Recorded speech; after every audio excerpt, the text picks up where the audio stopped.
The nobles stripped Lorien of everything and exiled him to 𝗥𝗚𝗜 to freeze, but the modern man trapped inside that useless baron's body had one weapon they never saw coming: knowledge. Chemistry turned coal into coke, coke turned iron into real steel, and every refugee who survived that first winter paid him 1 silver coin every morning, 8,000 coins a day from people everyone else threw away. Now, the nobles who exiled him were watching their blacksmiths go bankrupt, their cavalry charge into barbed wire, and their serfs walk away because 𝗥𝗚𝗜 had stopped surviving and started replacing the entire system. The town's exhausted blacksmiths hammered the weapons bought during the emergency buildup. Those weapons had been sold as steel, but the lie was painfully obvious.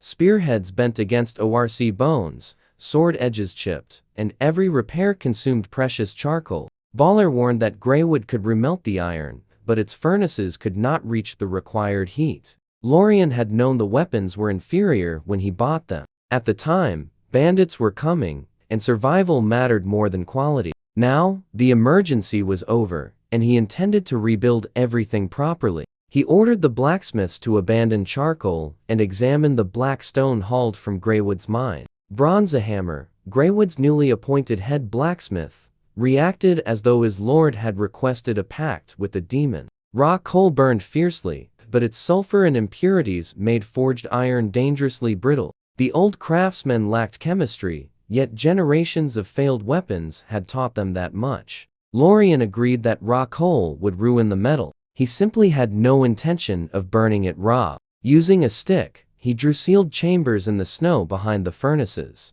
Coal would be locked inside, heated slowly, and denied fresh air. The poisonous gases and impurities would escape through controlled vents. What remained would be hard, gray, porous coke. 𝗥𝗚𝗜𝗡𝗏 stared at the diagram as though Lorien had invented a new branch of magic. Lorien gave him 3 days to prove the process worked. Failure meant reassignment to the quarry beside 𝗥𝗚𝗜𝗡's strongest 𝗥𝗚𝗏 laborers. The combination of fear and meat porridge produced astonishing motivation. The blacksmiths built the sealed kilns and loaded the first carefully measured batch. 3 days later, purified coke entered 𝗥𝗚𝗜𝗡's largest furnace. The bellows thundered while 𝗥𝗚𝗏 laborers drove air into the blazing chamber. The flames turned white, and stubborn pig iron began flowing like dark metallic soup. 𝗥𝗚𝗏𝗡𝗏 dropped to his knees, convinced he had witnessed the temperature of the dwarf gods. Lorien saw something simpler and far more valuable. 𝗥𝗚𝗜𝗡 had just crossed the threshold from survival into real industry. The craftsmen reduced the iron, controlled its carbon, and forged the metal again. White quenching steam filled the workshop as the first high-carbon steel blade emerged. Lorien tested it against one of Red Leaf City's expensive black market spears. The steel blade carved a brutal notch into the spearhead. Its own edge remained completely untouched. For the first time, 𝗥𝗚𝗜𝗡's soldiers could hold weapons better than those of the surrounding nobles. Lorien ordered every old weapon collected, melted, and reforged. His Iron Guard soldiers would carry genuine steel, not polished fraud. The breakthrough immediately created a far more dangerous problem. 𝗥𝗚𝗜𝗡's coal mine had become an economic treasure large enough to invite invasion. Mars, manager of the Gold Eagle Trading Company, immediately saw a mountain of profit. He proposed selling the black stone across the north at 20 times the price of firewood. Lorien asked what would happen after the first noble discovered where that wealth originated. Mars slowly imagined the Red Leaf Viscount arriving with knights, legal accusations, and unlimited greed. 𝗥𝗚𝗜𝗡's 500 Iron Guard soldiers were disciplined, but they could not defeat every northern lord together. Lorien would sell the fuel, but he refused to expose the raw ore. He placed a black cylinder covered with evenly spaced holes on the desk. The product was compressed coal powder mixed with 𝗥𝗚𝗜, clay, and odor-killing herbs. It burned longer, produced less poison, and looked nothing like natural coal. Lorien named it the alchemical wormstone. The merchants would claim it came from mysterious ruins in the far north. Every transaction would pass through the Gold Eagle Trading Company. The company would absorb noble suspicion while 𝗥𝗚𝗜𝗡 remained invisible behind it. In exchange, Mars received exclusive distribution rights and 30% of the profit. Lorien kept 70% and control of the entire supply. He also refused to sell the product to ordinary families. The warm stones would be marketed only to castles and wealthy aristocrats. Scarcity, mystery, and noble vanity would multiply the price without increasing production costs. Mars finally understood that Lorien was not hiding from powerful men. He was using their greed as a shield. Late winter tightened its frozen grip across the north. Inside noble castles, the alchemical warm stones quickly became an obsession. They burned steadily, produced little smoke, and spared expensive rooms from soot. One briquette sold for 2 silver coins. Noble households bought entire cartloads and demanded more before the previous shipment was finished.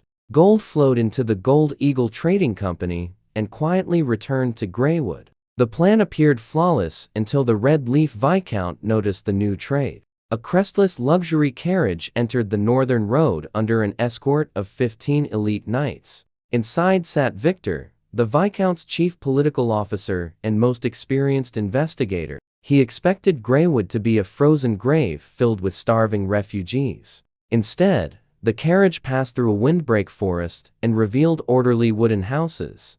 Every chimney released steady white smoke. The streets were clean, the snow cleared, and armed patrols moved with disciplined precision. Farther east, enormous brick furnaces roared like industrial dragons. Victor's prepared contempt disappeared before he reached the gate. Greywood's patrol blocked the road and ordered the visitors to surrender their weapons. The knight captain reached for his sword, confident that peasants would retreat. 20 Iron Guard soldiers drew high-carbon steel blades in perfect unison. Cold sunlight traveled across the flawless edges and exposed the visitors' inferior equipment. Chainmail rested beneath every guard's leather armor. Their posture belonged to trained soldiers, not frightened villagers. Gareth stepped forward with a polite voice and the eyes of an old wolf. Armed outsiders would not enter Greywood Central District without permission. Before tempers broke, Lorien appeared behind a full escort. He wore a fitted black formal suit and carried no visible fear. 2 enormous ORC supervisors followed with steel warhammers resting on their shoulders. Victor saw steel, industry, monsters, and military order inside an exile territory. The useless young baron described in every report no longer existed. Lorien welcomed the envoy with a flawless, noble smile. Victor's knight captain barked for the peasants to move aside and invoked the Viscount's authority. 20 Iron Guard soldiers answered by drawing their swords in perfect unison. The cold sheen of genuine high-carbon steel made the captain's confidence falter. Every Greywood soldier wore chainmail beneath reinforced leather armor. Their weapons were visibly superior to those carried by Red Leaf's elite escort.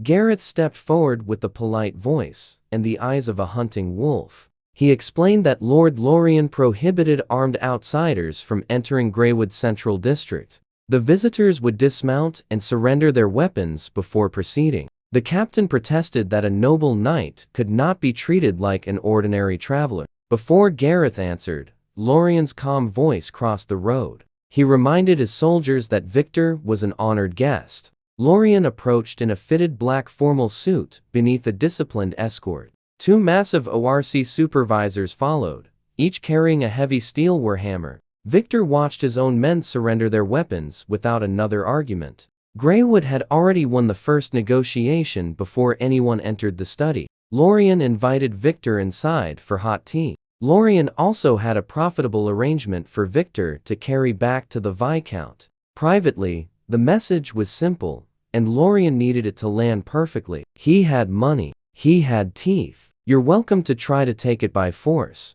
but prepare to lose some molars. Or they could both sit down like civilized people and split the cake together. Your choice, Viscount. Victor understood. Lorien could see it in his eyes. Then, quietly, in the corner of his mind where the system panel glowed ding, another day settled into place. Current registered territory population, 8,105 people. Territory, heavy industry and military have entered initial self-sustaining cycle. Today's income distributed, 8,105 silver coins. Deposited automatically, 8,000 people. A steel army. Industrial production and the Gold Eagle Trading Company now shielded him. Now, Viscount had seen enough to respect Lorien without learning enough to destroy him. For the first time since arriving in this barbaric world, Lorien finally had the chips to sit at the big table. Victor sat in his study, holding his fancy gold-rimmed teacup with hands that were absolutely, visibly shaking. Good. The Steel Army and ORC bodybuilders outside had done their job. Whatever speech he had prepared about the Viscount's concerns was already dead on arrival, and they both knew it. Victor cautiously admitted that Baron Lorien seemed completely different from the man described in Redleaf's reports, then raised the Viscount's concerns about Greywood's profitable warmstones. Lorien set down his tea and asked whether the Viscount feared Greywood's wealth or merely wanted a share of it. Victor's diplomatic expression flickered, confirming that both men understood the real purpose of the visit. Lorien stated that he controlled an enormous fuel deposit and could turn it into premium smokeless fuel. Victor prepared to mention the Viscount's 800 knights, but Lorien already knew the threat. Before Victor could deliver the threat, Lorien slammed a high-carbon steel dagger onto the desk. The impact echoed through the study. Before you say whatever you were about to say, Lorien leaned forward like a predator who has decided to take his time. Please calculate the cost first. Greywood has 8,000 residents, 500 fully steel-equipped Iron Guard soldiers, and nearly 100 tireless laborers. Lorien promised that if the Viscount attacked, half of Redleaf's knights would return home in boxes. Before the first sword crossed, he would destroy the mine and let the entire north freeze. Victor's sweat glands made an executive decision and just started running. Because Lorien wasn't bluffing, and he could see it in his eyes. He was the specific type of crazy that had the actual power to flip the table. The worst kind. Once the threat landed, Lorien put away the stick and prepared the reward. He snapped his fingers, and Baller struggled forward, carrying a heavy black iron chest. The lid opened to reveal 2,000 perfectly stacked silver coins. Victor stared at the money like a dying man staring at water. Lorien called it the month's mining tax, with additional travel expenses for Victor. 20% of Greywood's coal revenue would reach Redleaf City every month. In return, Lorien required the Viscount to place Greywood's mineral rights under official Redleaf protection. Any jealous lord approaching the mine would therefore challenge the Viscount's own protection. The arrangement cost Lorien little because the system's daily income dwarfed the coal profit. Victor compared the silver chest with the steel dagger and quickly understood the calculation. His brain ran the math at maximum speed. A hard grab meant a bloody fight, loose teeth, and walking away with nothing. Cooperate equals free 20% stake forever. Just for existing. Even a goldfish could solve this equation. Victor closed the chest and finally produced a genuinely radiant smile. He praised Lorien's loyalty as warmly as a hearth in deep winter. Victor promised that the Viscount would be satisfied, and Lorien raised his teacup. They raised their cups, and Lorien watched Victor's carriage disappear beyond the window. Privately, Lorien intended to reclaim every coin once Greywood's army became strong enough. When spring arrived and his army finished expanding, Lorien intended to reclaim every coin with interest. For now, the political crisis was contained. But the moment Victor left, Greywood's next crisis surfaced inside its own warmhouses. Comfort had created a dangerous new problem. Construction was finished, the houses were warm, and too many residents had stopped working. Half his serfs were now sitting inside warm wooden houses and doing absolutely nothing. Some of them were even complaining the black rye porridge wasn't thick enough. These people, his people, the ones generating him 8,000 silver coins a day, were lying around criticizing his porridge consistency. Lorien stared at the supply consumption report. The numbers were horrifying. His eyes started twitching. Give a man a bowl of rice, and he's grateful. Give him a barrel, and he becomes your critic. Lorien observed that he was not running a charity. He was running a territory. Baller appeared, and Lorien ordered all free food and supply distributions cancelled the next morning. The order included ordinary residents and even the Iron Guard soldiers. Baller warned that the people might riot or starve, but Lorien corrected the misunderstanding. He was canceling free food, not removing food from the town. Starting tomorrow, Greywood town runs on wages. Miners get copper coins. Land clearers get copper coins. Loggers get copper coins. Women spinning thread and braiding rope. Copper coins. Everyone paid by output. He ordered the largest available wooden building converted into the Lord's marketplace. Fill it with white flour, salted meat, coarse salt, sheepskin coats, and that terrible cheap barley ale they bought from Red Leaf City. Sell all of it. Baller stood there for 5 full minutes, motionless and open-mouthed, while Lorien watched his medieval brain buffer in real time. Baller slowly realized that workers would spend their wages inside the Lord's own shop. Lorien corrected him because simple repayment was only the beginning. The circulating money would measure output, motivate labor, and expose every remaining unit of value. The money circulates, and in the process of circulating, it squeezes out every single drop of remaining value from their bodies and minds. Every calorie of physical labor, every minute of productive time, completely dry. Baller made a sound like a man whose brain had just been sat on. Next morning, the announcement went up, canceling free rations. Brief panic, completely expected. He had budgeted for the panic. Then Baller read out the official wage rate chart. Then the first batch of marketplace goods hit the shelves. 10 baskets of coal earned 5 copper coins, enough for flour and a cup of barley ale. Gareth was standing at the announcement board, shaking like he'd touched lightning. In medieval times, serfs are property. They work their entire lives and never see a single coin. For the first time, Greywood serfs received wages and the freedom to choose how to spend them. One quarry worker swore he would earn enough to buy his wife a linen skirt. Another promised to double his output until he could afford salted meat at every meal. The town became a machine of residents eagerly working beyond their former limits. From his balcony, Lorien watched them return his wages through purchases made with grateful smiles. He told Baller that desire could motivate harder labor than any whip. True exploitation meant making people work voluntarily and thank the system that exhausted them. Winter was ending. The coal furnaces had roared all season. Greywood's residents worked cheerfully through winter and returned most wages through the marketplace.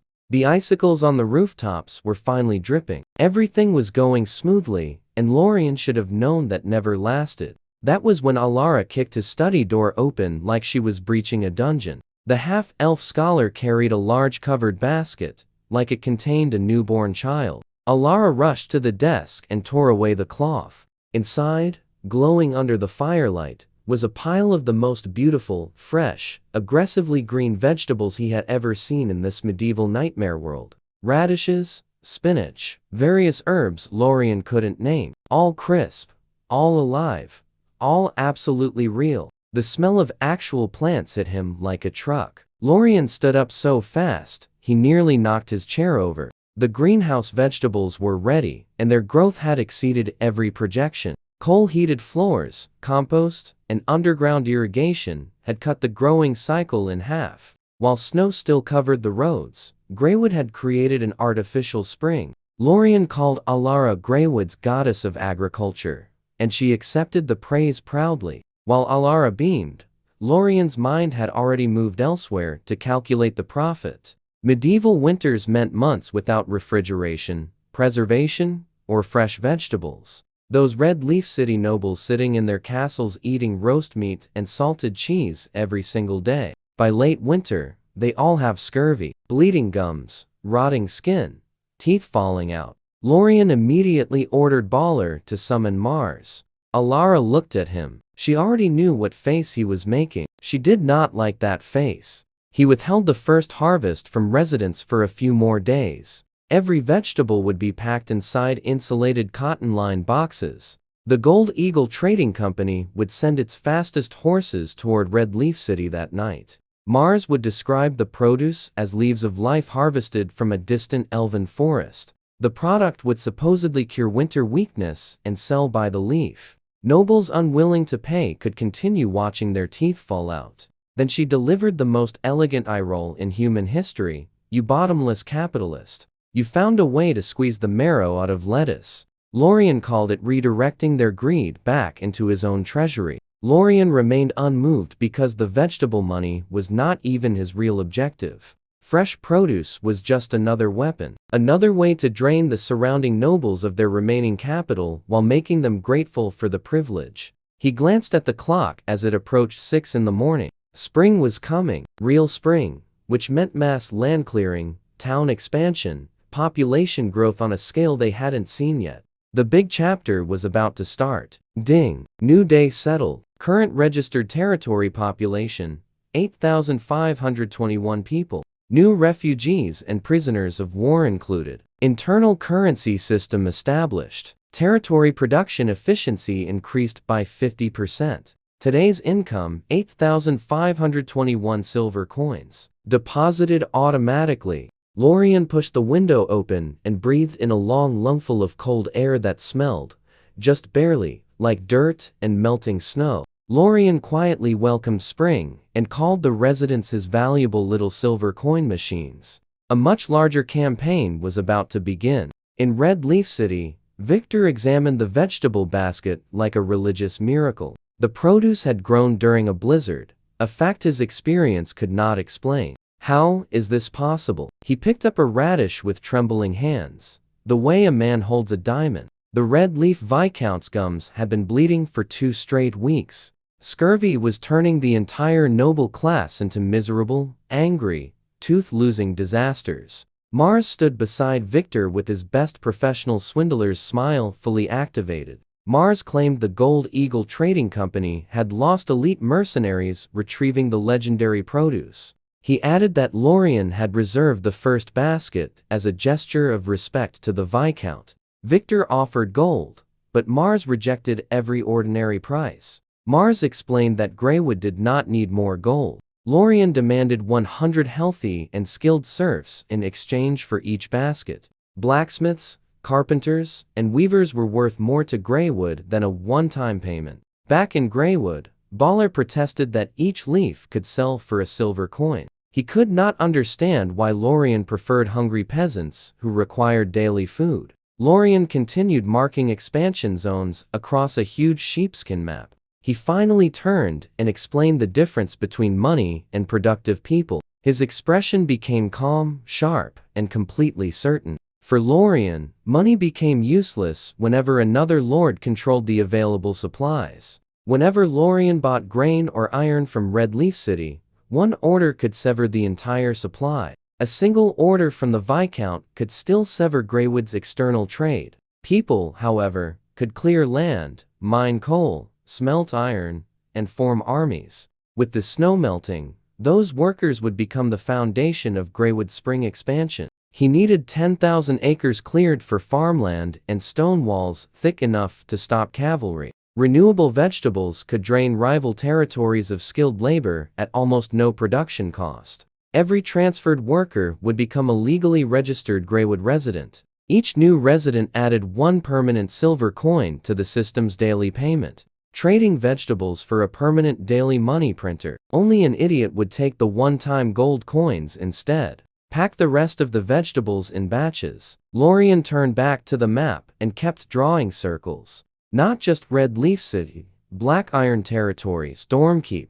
Every noble domain where scurvy is making people miserable. Send them a delivery. Lorien demanded young adults and skilled craftsmen rather than one-time payments in gold. Lorien drew one final big circle around Greywood Town on the map. Before spring fully arrived, he wanted Greywood's population to exceed 10,000. But then 3 days earlier, an assassin had entered Greywood disguised as a serf. An ORC guard stopped him only 10 steps from Lorien's hall. They found a poisoned dagger on the body. Lorien stared at that dagger for a long time. That realization forced a cold reckoning. He could die. The truth he had avoided was simple and terrifying. He was a lord with enormous wealth, a steel army, industrial furnaces, and a thriving economy. Lorien remained physically weak, trapped inside the body of a former pampered noble. One hidden arrow could erase the system, the town, and every future ambition. He cared nothing for knightly honor and wanted only to remain alive. The next morning, Lorien began training in the back courtyard of his hall. Gareth, his head soldier, veteran, old wolf, was assigned as his instructor.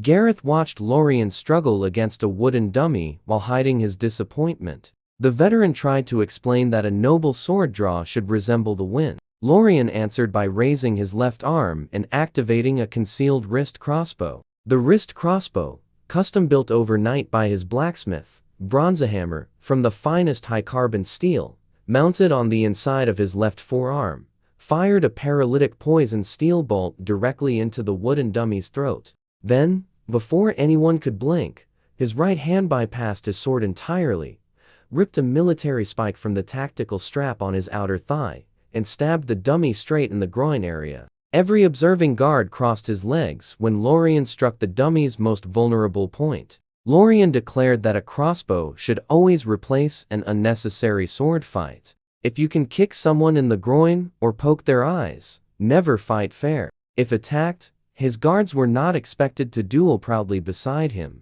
They would blind the attacker, scream for reinforcements, and drag Lorien behind the nearest ORCs. Understood? There are no video game power-up moments in real life. Human bodies have limits. He was not going to become some legendary swordmaster. Instead of becoming a swordmaster, Lorien intended to become a poisonous hedgehog. Under his linen shirt, chainmail woven from 10,000 high-carbon steel rings. Lightweight, invisible. Inside his boots, hidden daggers. Inside his belt buckle, high-concentration blinding powder. Left forearm repeating wrist crossbow. Paralytic bolts loaded. Right thigh military spike for emergency groin emergencies. Baller watched all of this with his face doing something complicated. Baller warned that capital nobles would strip Lorien's title after witnessing such dishonorable training. Lorien replied that a man with 10,000 infantry and hundreds of catapults could define honor himself. The next phase of training would place him under 𝗥𝗘𝗜𝗡𝗖𝗔𝗥𝗡𝗔𝗧𝗘𝗗 brutal physical conditioning. He did not need the ORC chief's monstrous strength. He needed enough stamina to outrun assassins and survive until his guards arrived. Outside, the snow had completely melted, signaling the beginning of Greywood's next stage of growth. When the snow finally disappeared, Lorien declared that empire building season had begun. In ordinary medieval territories, spring plowing was organized suffering, with serfs dragging wooden plows through frozen soil by hand. A skinny, half-dead ox is treated like a member of the royal family because it's the most valuable thing the entire village owns. Adorable. Primitive. Not how they do things in Greywood. The vegetable for people trade had already delivered more than 1,000 new serfs.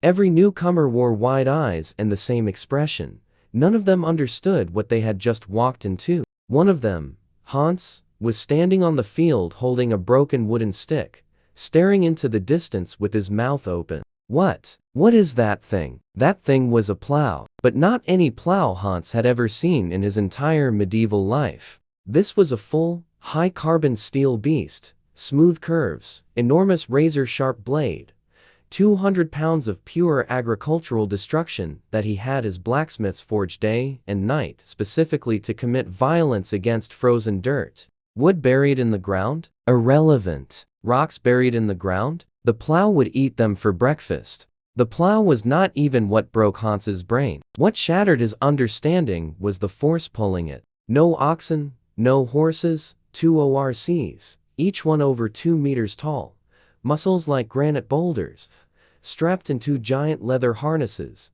eyes full of absolute focus and terrifying motivation. Grom, his ORC leader, threw his head back and roared at the sky. For the Lord's white bread, for 3 copper coins a day. His feet slammed into the dirt. The steel plow screamed forward. That 200-pound iron monster drove into the frozen earth like a hot knife through butter. Black soil curled up in perfect deep waves, rich and dark and smelling like money. The furrows were deep enough to use as actual war trenches. And the speed. 2 ORCs pulling a massive steel plow were somehow jogging across the field like it weighed nothing. 1 acre, finished in the time it takes to drink a cup of tea. Hans and 1,000 new serfs stood there with their mouths hanging open, catching FLIs. Back in Red Leaf territory, an entire family working sunrise to sunset couldn't plow 1 acre in a full day. These 2 green monsters just did it for a bread roll and some pocket change. Stop staring, rookies. Alara appeared on horseback, cracking her whip in the air like the agricultural goddess she absolutely is. Her beautiful face radiating pure, confident energy. See those deep furrows? Pick up your seed bags. Take the wheat seeds, pre-soaked in special nutrient solution, and scatter them evenly.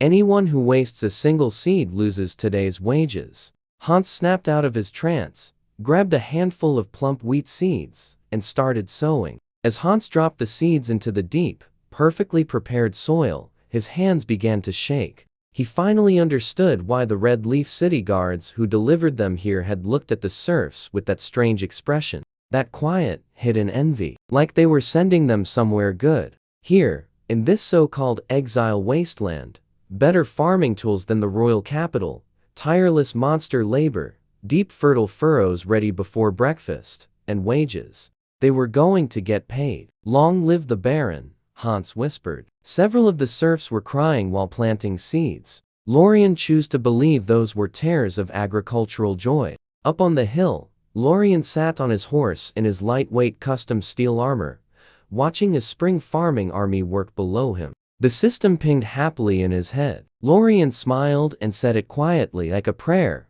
Food, coal, steel, population. All the gears are finally meshing together. Lorien turned his horse toward the distant silhouette of Red Leaf City on the horizon. Once the harvest arrived, Greywood would never need to beg anyone for food again. Lorien fixed his gaze on Red Leaf City and silently warned the Viscount to prepare, because his expansion had only begun. What Lorien did not know was that the Golden Lion Duke had finally noticed Greywood's rise from the capital. Back in the royal capital, 1,000 miles away, the political situation for his family was a complete disaster. Lorien's ducal wisteria family had collapsed 6 months earlier during a political power struggle. Dad was stripped of his title and under house arrest. The Golden Lion Duke, their enemy, was eating their family's entire business empire like a buffet. As for him specifically, the Golden Lion Duke had written him off completely.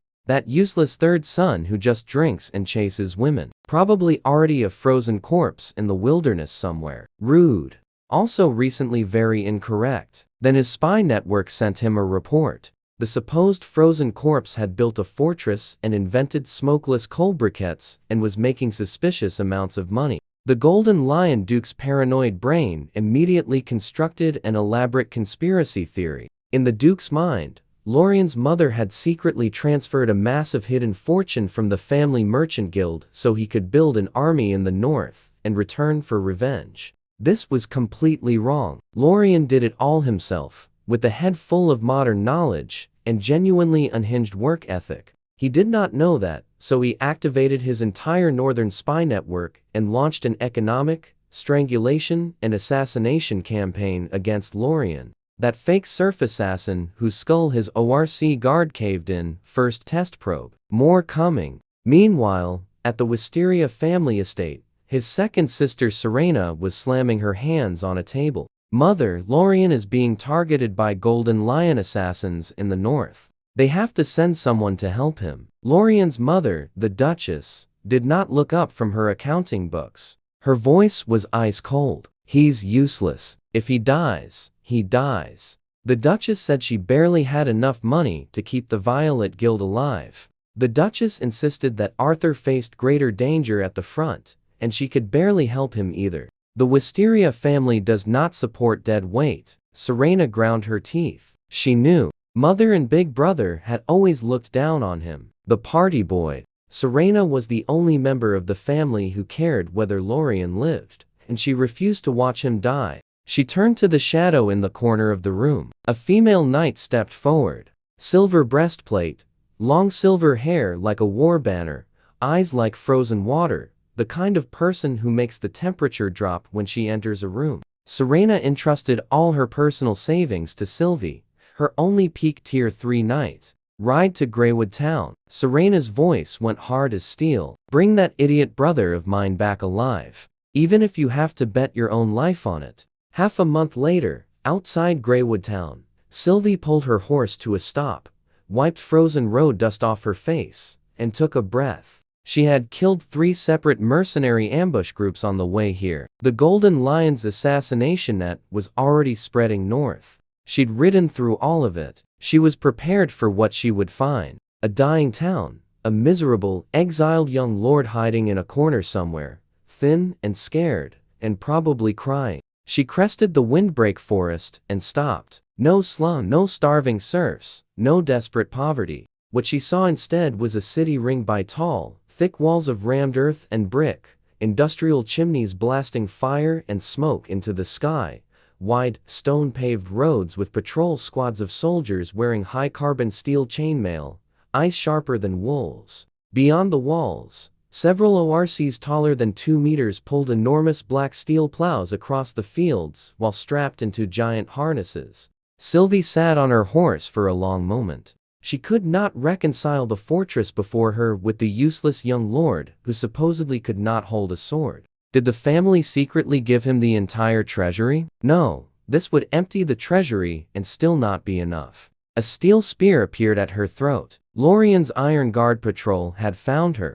"Welcome to Greywood, Sylvie. Things are a little different here." Sylvie stood in his study, weapons confiscated, spine straight as a flagpole, silver hair perfect. Despite riding 1,000 miles and killing 3 mercenary groups, proud as a swan, completely unintimidated, Lorien twirled his quill and processed what she had just told him. His mother and older brother could not spare a single copper coin, even after learning that assassins were already targeting him. Didn't even send a letter, but his second sister Serena emptied her entire personal savings and sent him her best knight, her only tier 3 peak knight, as a gift. He had written off his entire family as useless trouble. Turns out there was one exception worth keeping. Lorien magnanimously allowed Sylvie to remain as his personal bodyguard. Generous of him, but no independent action without his orders. Even though Serena had sent her, Lorien warned that he would remove Sylvie if she acted without his orders. Sylvie visibly calculated whether striking Lorien would be worth the consequences. She slammed a piece of intercepted intelligence on his desk. Sylvie revealed that the Golden Lion Duke had secretly ordered the Red Leaf Viscount and 3 surrounding barons to strangle Greywood's trade. A commercial strangulation net was already forming around Greywood town. Beginning the next morning, every supply of grain, coarse salt, and raw iron would be cut off. The trade roads would be sealed, and no refugees or serfs would be allowed into Greywood. Once famine and riots weakened the territory, disguised soldiers would attack under the appearance of wilderness bandits. Sylvie urged Lorien to take his core wealth and escape to the capital before the encirclement closed. She judged the position indefensible because 4 surrounding lords were combining an economic blockade with military encirclement. Sylvie was giving genuinely correct tactical advice. Lorien picked up the intelligence report. Lorien whistled. Secret funds from his mother? He started laughing. The Golden Lion Duke's imagination is wasted on politics. He should be writing knight romance novels. Lorien jumped up and walked to his territory map. Lorien's eyes were doing the thing where they glow with capitalist hunger. Sylvie's composure cracked when Lorien called the blockade a perfect excuse to absorb the surrounding territories. "They are cutting your supply lines." "Did you hear anything?" Lorien said. "Sylvie?" Lorien turned and looked at her the way a professor looks at a student who doesn't know what year it is. "Do you know what a scissors price gap is? Do you know what industrial dumping is?" She opened her mouth. Lorien did not wait. He had no reason to run. "The Red Leaf Viscount wants to do a trade embargo on him." Lorien laughed like this was the funniest joke of the year. "That is genuinely adorable." Lorien stabbed his finger onto Red Leaf City's position on the map. Grain? Lorien's greenhouse and fertilizer will have winter wheat harvested next month ahead of schedule. Raw iron? Lorien turned all their quality iron into scrap the day he made high-carbon steel. Lorien could purify salt himself, so cutting the trade roads would not starve Greywood. Lorien's smile went cold and sharp as a blade. No, this was a war, an economic war that would destroy their entire foundation. He would ruin their markets first, leaving their armies unable to feed, equip, or repair themselves. He was going to have the Gold Eagle Trading Company start smuggling his cheap, high-quality steel farming tools. Mass-produced tools would enter every enemy market and drain their remaining silver. Their serfs won't be able to afford food. Their knights won't have money to repair their armor. Once their economies collapsed, Lorien would not even need to attack. Their own starving serfs will bring him the Viscount's head as an entry fee to Greywood Town. Sylvie stared at him.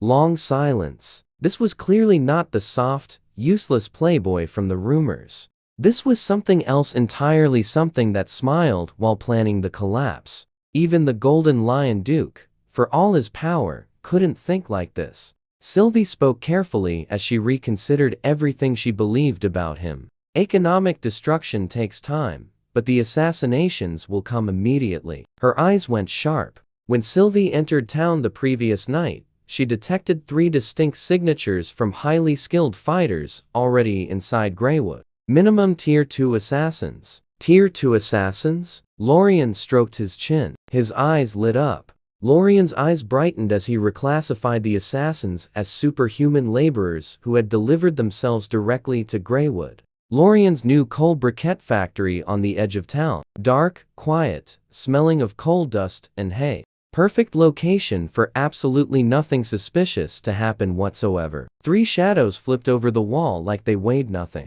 Professional night ops gear, moving like ghosts. These were the Red Leaf Viscount's premium hired killers, the Shadow Blade Assassin Squad. 2 Tier 2, 1 Tier 3. In the north, this lineup could wipe out an entire Baron's family without anyone hearing a sound. Their leaders signaled. They crept upstairs, pushed open the slightly open bedroom door. Moonlight. A figure under blankets. 3 poison-coated daggers. Instant kill toxin drove into the bed simultaneously at terrifying speed. 3 daggers drove into the bed simultaneously. Stab, stab, stab. No blood appeared, only metal scraping against hidden scrap iron as cloth tore apart. Straw man, stuffed with scrap iron. It's a trap. Retreat. You came all this way. Why leave so soon? The coal mine runs 3 shifts around the clock. Very lively over there. They looked up. He was lying flat on the ceiling beam above them, like a very comfortable lizard, holding a metal cylinder. Next to him, Sylvie gripped her sword with an expression that said she deeply regretted every life choice that led to this moment.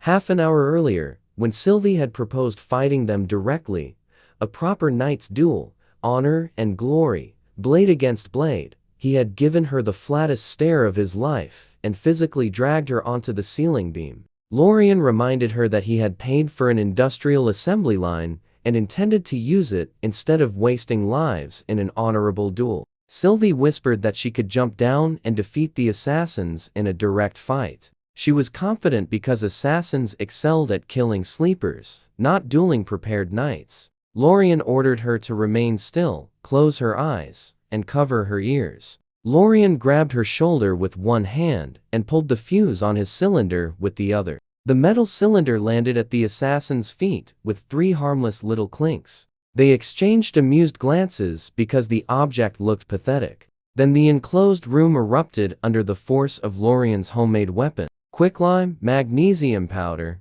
and minerals formed a crude medieval flash device. White light erased vision, while the shockwave destroyed balance and hearing. The factory door burst inward as Gareth led 50 Iron Guard soldiers carrying precision crossbows. They aimed below the waist because Lorien wanted every assassin captured alive. A storm of steel bolts struck the blinded fighters before they could recover. All 3 collapsed with shattered legs, alive but completely helpless. Lorien slid down his rope at a leisurely pace and crouched next to the Tier 3 leader. He squeezed his arm thoughtfully. The leader's Tier 3 muscles made Lorien's eyes brighten with genuine commercial interest. He called the prisoner premium quality labor and ordered Gareth to stop the bleeding. After recovery, the assassin would enter the deep mine under heavy shackles. Sylvie, still on the ceiling beam, stared down at this scene with her mouth open. No elegant duel, no knight's honor, no honorable combat whatsoever.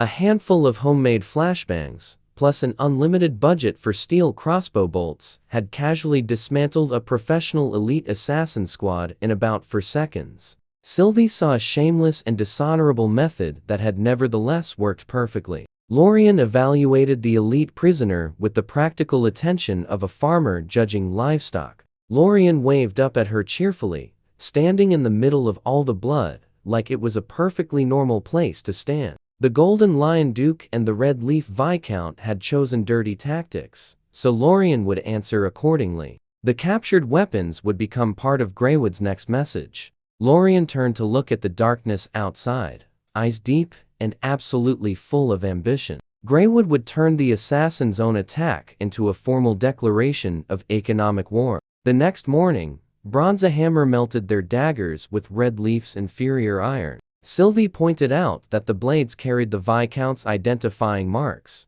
She asked why Lorien refused to present them as evidence before the royal court. Lorien explained that Serena had trained Sylvie physically, but not politically. In the Northern Territories, the Red Leaf Viscount controlled the law and its interpretation. If Lorien submitted the daggers, the Viscount could accuse him of stealing them from a caravan. That lie would create the legal excuse Red Leaf needed to send an army. Instead, Lorien lifted a thick, high-carbon steel hoe and struck its edge with one finger. Until he could defeat the Viscount's knights openly, Lorien would provide no legal excuse for war. He told Sylvie that revenge was not always a sword placed against an enemy's throat. Real revenge could destroy them slowly while forcing them to praise the person responsible. Lorien turned to Mars, his merchant, who had been summoned at dawn and was already sweating through his collar. Mars calculated that the hoe cost less than 5 copper coins using Greywood coal and ORC labor.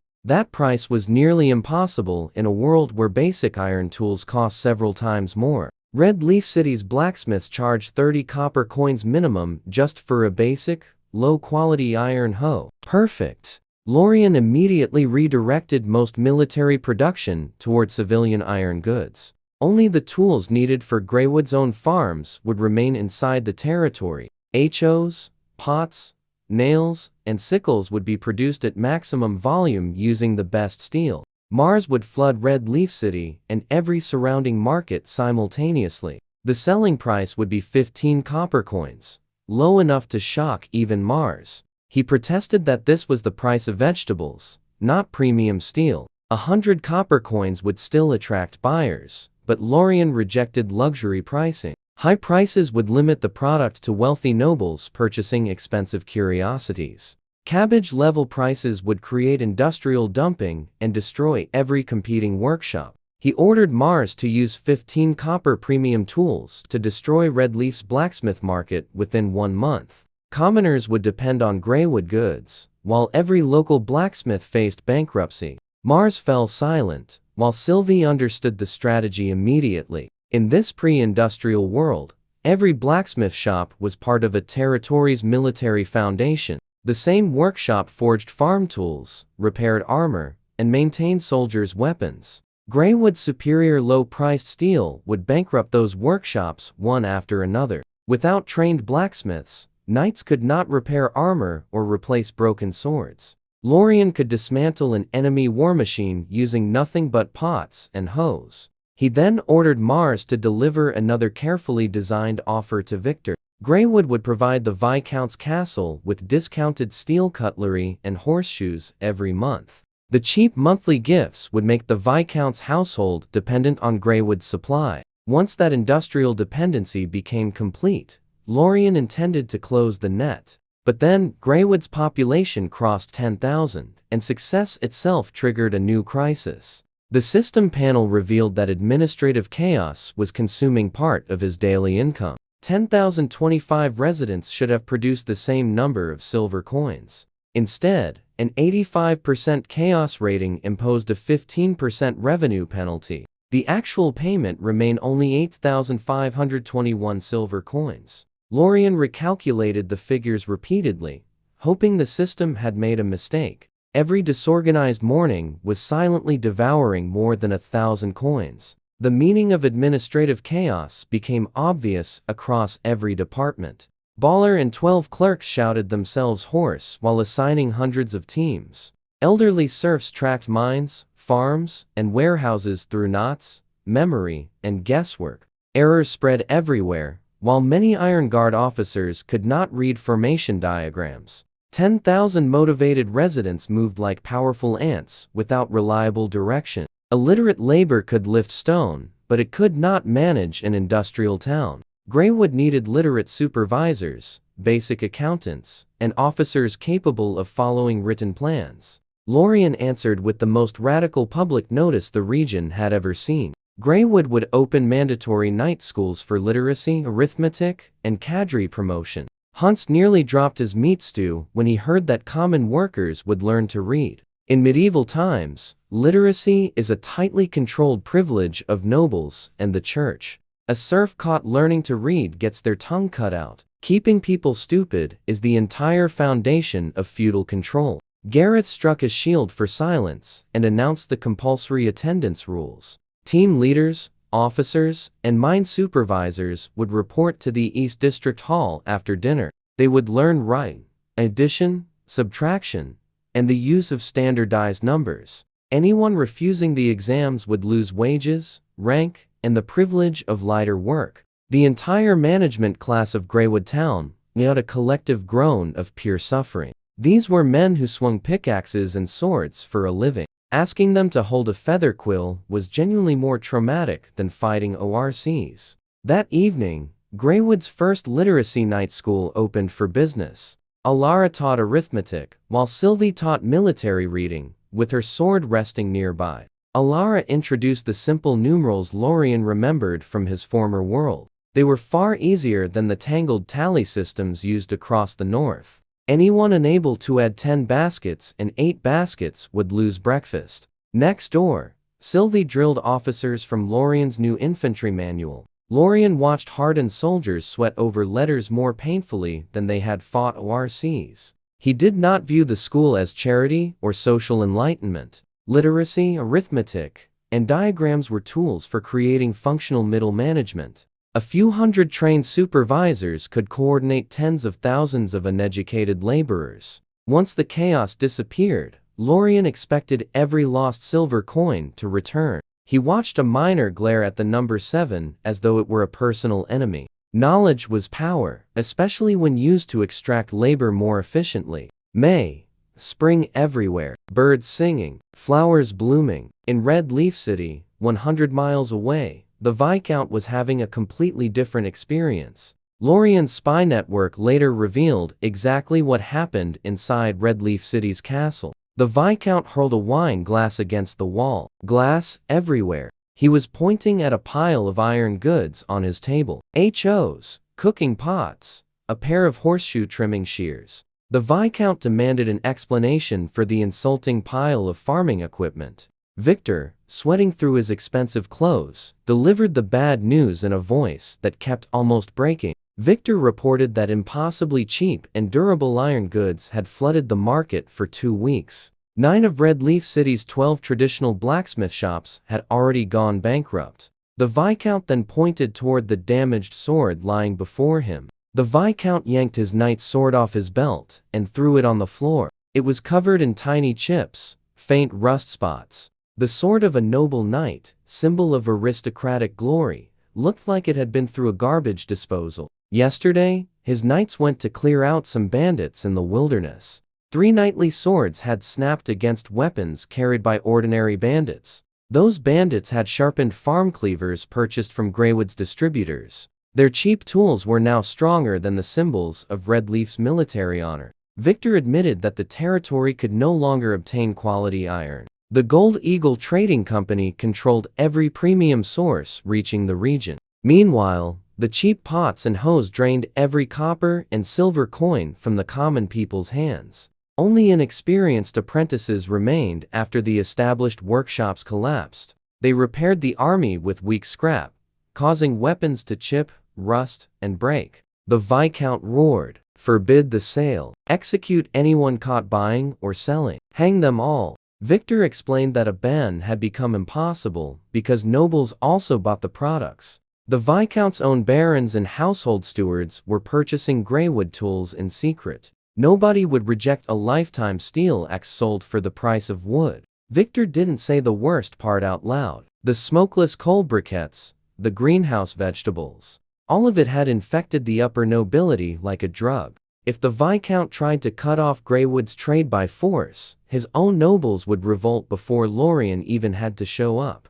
The economic news had been tightening for months. It was now fully around Redleaf City's neck. Right at that moment, a guard sprinted into the hall and dropped to one knee. The guard reported that the Golden Lion, Duke's envoy, had been seized near Redleaf's border. The captive was the same man sent north to supervise Greywood's destruction. Meanwhile, outside Greywood town, under his brand new brick watchtower, Lorien stood in a very sharp, noble hunting outfit, casually spinning his repeating wrist crossbow in his fingers. In front of him stood a luxury carriage flying the Golden Lion, Duke's family banners, surrounded by 50 Iron Guard soldiers with crossbows leveled at it.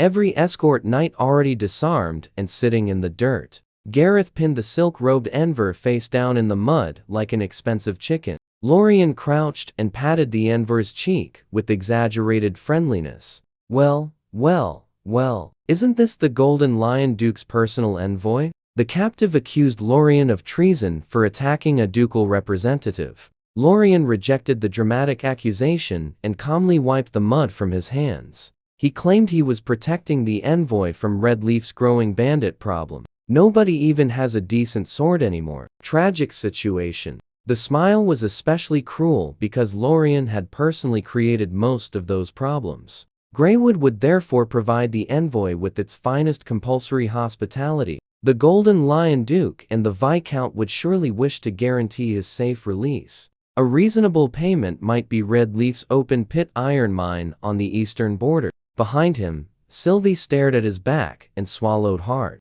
For months, he had been the invisible hand, draining their economies, bankrupting their craftsmen, and poisoning their nobles with industrial dependency, all from behind the respectable front of the Gold Eagle Trading Company. The invisible economic attack had now entered its second phase: resource seizure. Deep in his castle basement, the Golden Lion, Duke's special envoy, Baron Philip, a very important and expensive man, was tied to a wooden chair. His silk robes, worth several hundred silver coins, were covered in mud. His face, normally arranged in the expression of a man who has never been told no, was currently arranged in pure terror. Philip threatened that the Golden Lion Duke would burn Greywood to ashes. Lorien continued filing his nails as though the captive were discussing the weather. He claimed the shouting interfered with the calculation of Greywood's monthly deficit. According to Lorien's official story, unknown bandits had attacked Philip inside Redleaf territory.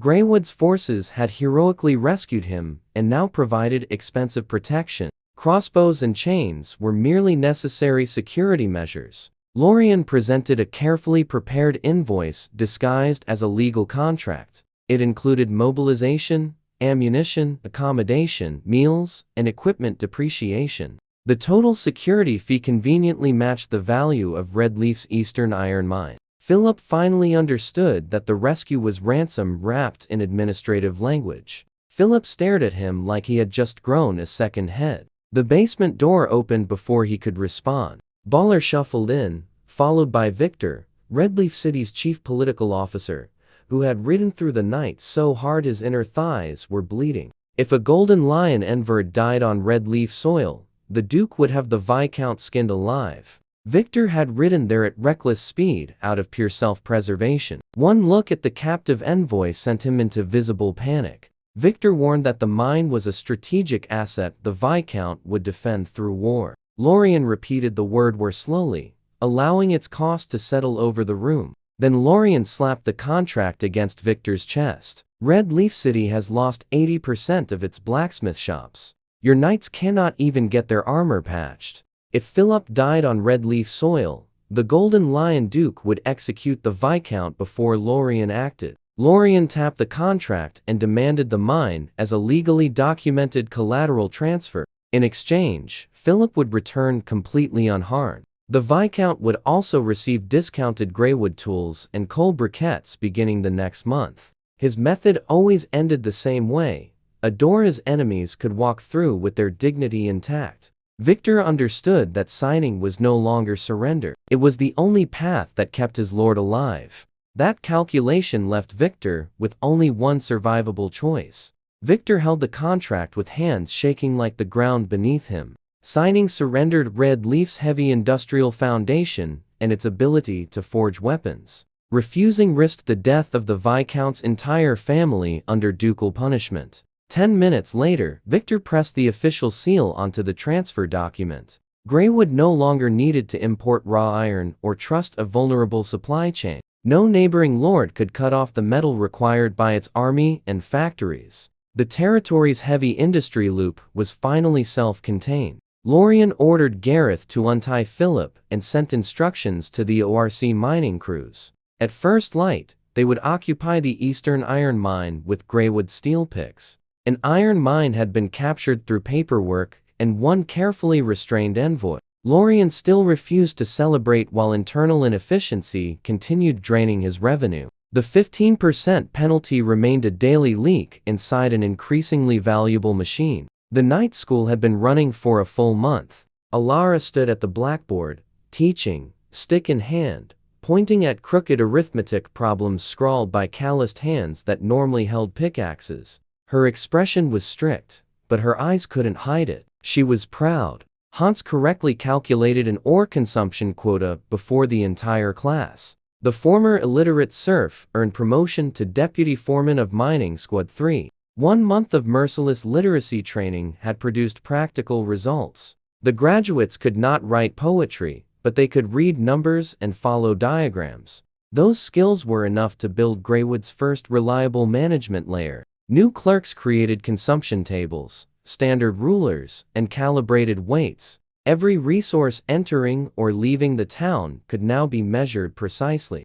Guesswork and vague basket estimates were replaced by written numbers. Lorien handed the new ledgers to Baller with immense relief. Every production team would receive standardized accounts and measuring tools. Anyone submitting another vague report would face Lorien's memorable displeasure. At exactly 6 in the morning, the system delivered a noticeably cheerful notification. Greywood's grassroots management structure had reached its first functional stage. Data coverage reached 70%, while chaos fell to 12%. The system canceled the entire 15% revenue penalty. With 10,582 residents, the full daily payment finally arrived. More than 10,000 silver coins entered Lorien's storage every morning. That income could support a genuine war without forcing Greywood into debt. Lorien pushed open the door without blinking. Morning light flooded in, while the furnaces were already roaring. Residents already lined up at the marketplace, ready to return wages through daily purchases. The industrial machine was no longer warming up. It was running at full power. Lorien took one satisfied breath of coal-scented morning air. Sylvie approached quickly, with one hand on her sword, and unmistakably bad news. Her informants reported that the Red Leaf Viscount had finally abandoned restraint. He sold castle valuables and hired the notorious 400-man Bloodwolf Corps. Combined with knights and armed serfs, the attacking army numbered 2,500. They carried battering rams and fire oil for a surprise assault that very night. The Viscount intended to erase Greywood before another sunrise.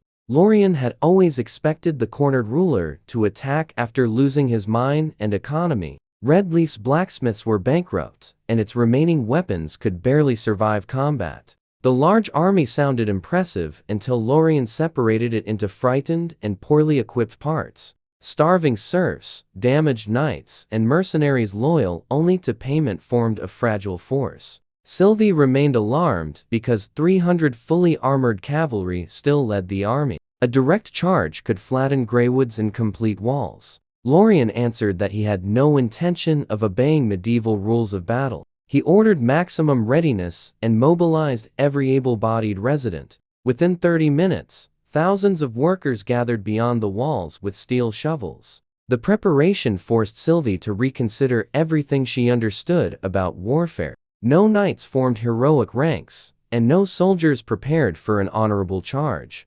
3,000 workers and ORCs dug with desperate, coordinated speed. They cut irregular zigzag trenches 2 meters deep across the entire approach. Bronzehammer's teams stretched barbed steel wire before the trenches. Jagged strands were fixed between stakes hammered deep into frozen ground. Additional carts unrolled enough wire to create an ugly anti-cavalry barrier. Thousands of four-pointed steel caltrops covered the spaces between wire and trenches. Every caltrop left one spike aimed upward toward a horse's hoof. Sylvie recognized that the field had become a machine designed to destroy cavalry. Honor, formation, and noble tradition would have no place inside it. Heavy ballistae waited on the watchtower while Iron Guard soldiers hid behind the trenches. A fallen knight would enter ground too narrow for a lance and too deep for escape. Lorien issued the final instructions while holding his concealed military spike. No Iron Guard soldier would expose himself before the firing signal. Every ballista and repeating crossbow was loaded for the approaching force. ORC squads waited inside the trench shadows with heavy steel axes. Anything falling into those channels would be prevented from climbing out. Clouds covered the moon, and the wind swallowed the approaching hoofbeats. The Red Leaf Viscount mistook Greywood's dim fires for weakness and fear. He ordered the cavalry forward to reclaim the iron mine and kill every defender. 300 armored knights accelerated while more than 2,000 soldiers followed. The front rank struck the hidden barbed wire at full speed. Horses and riders screamed as steel destroyed the momentum of the charge. Knights flew from their saddles and landed among upward-pointing caltrops. The survivors immediately fell into deep zigzag trenches. Centuries of unstoppable cavalry tradition collapsed in less than 1 minute. From the tower, Lorien watched Red Leaf's strongest formation become trapped inside his engineering. He lowered his hand and ordered Greywood's defenders to fire. The enemy had expected a force of nature, but instead entered a prepared industrial trap. Armor and mass only made every collision more violent. Ordinary peasants would normally flee from such a charge before contact. The Red Leaf captain remained certain that his lance would pierce Greywood's defenses. His prized warhorse struck the wire and flipped under its own momentum. The jagged barrier cut through flesh and armor before the rider understood the danger. The captain flew from the saddle and landed directly on a caltrop.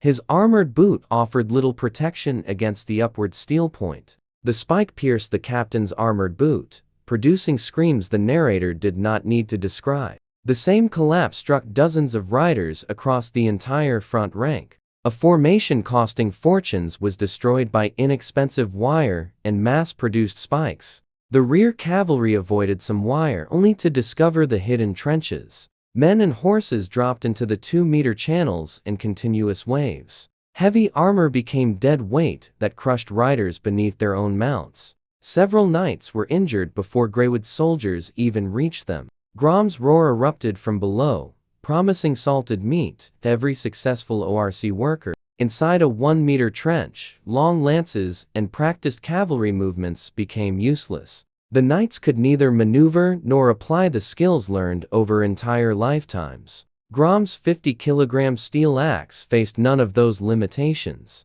Lorien regarded the destruction as professional proof rather than heroic victory. The enemy had encountered military ideas centuries beyond its experience. What looked like magic was simply a brutal technology gap. Lorien dropped the red signal flag from the tower. 1,000 repeating crossbows released a black rain of steel bolts. Mercenaries and armed serfs were packed tightly behind the ruined cavalry. Their leather armor stopped high-carbon steel bolts as poorly as paper stopped fire. After 2 volleys, the Bloodwolf mercenaries broke and began running. They had accepted money to fight, not to die against an unreachable enemy. Weapons fell into the mud as the hired soldiers abandoned the battlefield. Lorien ordered the ORCs and Iron Guard soldiers into a full advance. Every healthy prisoner was worth 5 copper coins as future labor. Every surviving warhorse was worth twice that amount. The Viscount attempted to flee behind his remaining personal guards.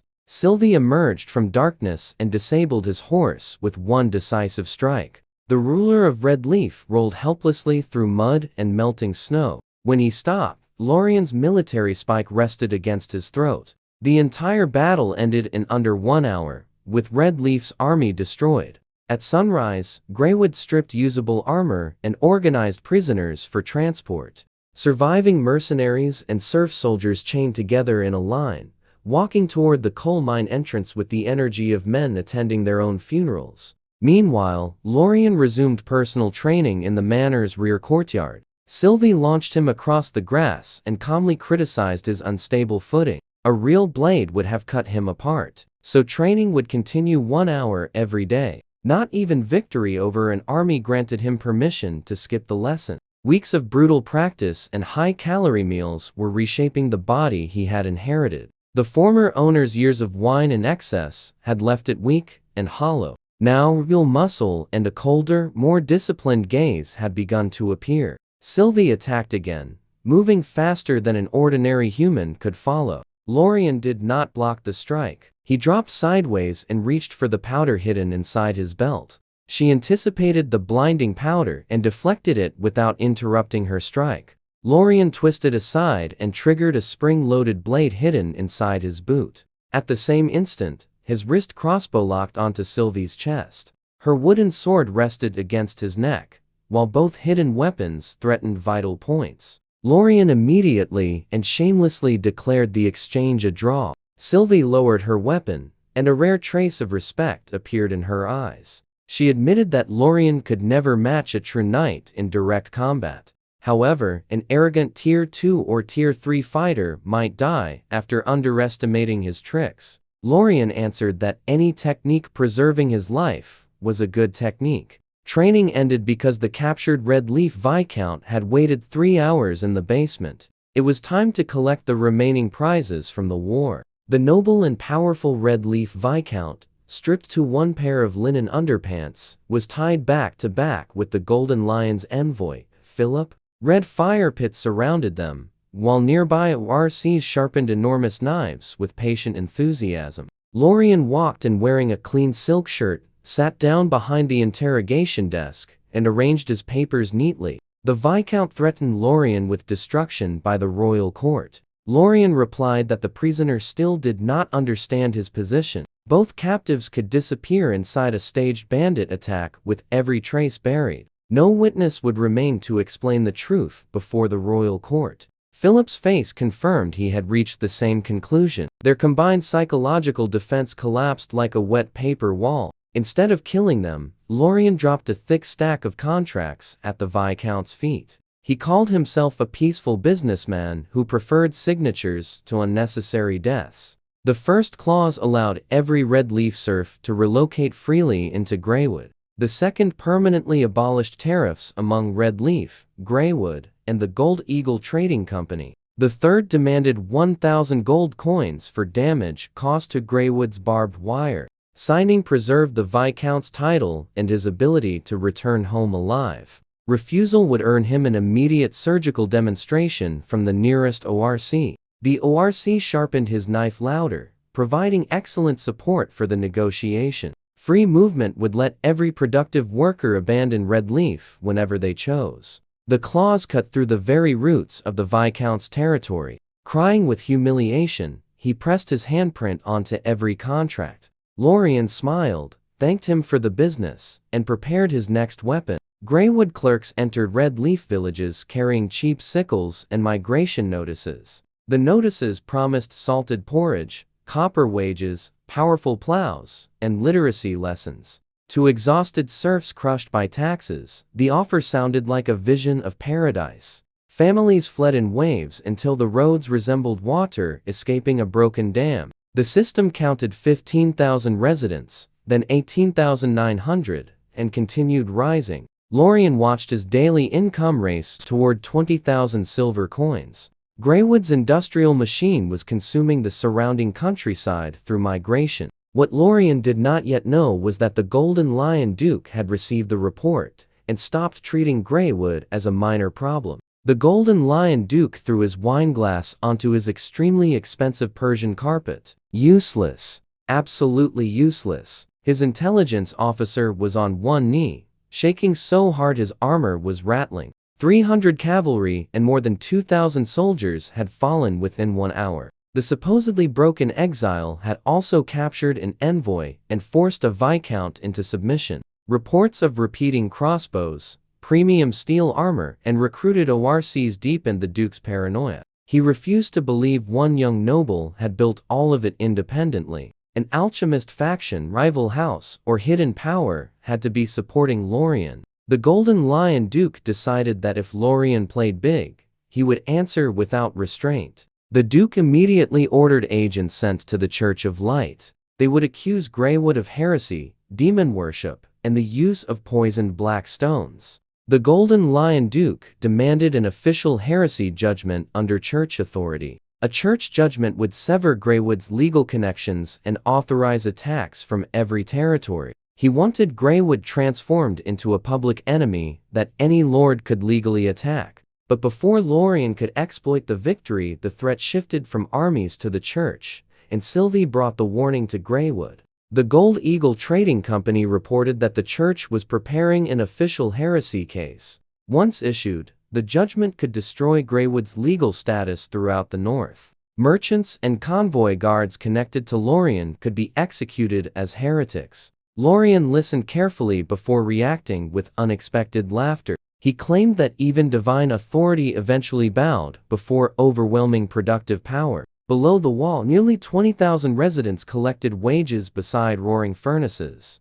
Lorien ordered Baller to retrieve the machine Bronzehammer had spent a month constructing. It was Greywood's first movable-type printing press. If the enemy wanted ideological warfare, Lorien would answer with mass communication. Religious blockades could not survive once ordinary workers understood another life was possible. Lorien planned to print 100,000 worker manifestos and spread them across the north. Every northern serf would learn that Greywood's steel and wages filled bowls more reliably than doctrine. The struggle had expanded beyond armies into capital, belief, and political legitimacy. Industrial production was now challenging the foundations of the feudal order. That same morning, fights erupted among refugees from rival territories. Red Leaf arrivals traded insults with workers from Black Iron and neighboring domains. Threats over boots and regional pride quickly became fists and broken bowls. Dozens of men rolled through the mud outside the barracks. One worker even converted his wooden eating bowl into an improvised weapon. Gareth restored order by striking the ringleaders with sword handles. The peace lasted only until Baller reached Lorien's study with several heavy ledgers. He slammed the books down and demanded control over the growing disorder. Workers were fighting over wells, laundry poles, and sleeping space. Refugees had separated into territorial gangs that threatened production. 17 smelters had already suffered broken ribs that morning. Lorien called the violence predictable. 20,000 people crammed into space built for 5,000 would always collide. If those gangs hardened, every future wage dispute could ignite a territorial riot. His solution was to destroy their former regional identities through occupational reassignment. Steel workers, miners, and farmers would live inside separate production districts. There would be no Red Leaf or Black Iron factions, only Greywood workers. Anyone disrupting production through territorial violence would receive severe punishment. Baller then revealed a more dangerous problem.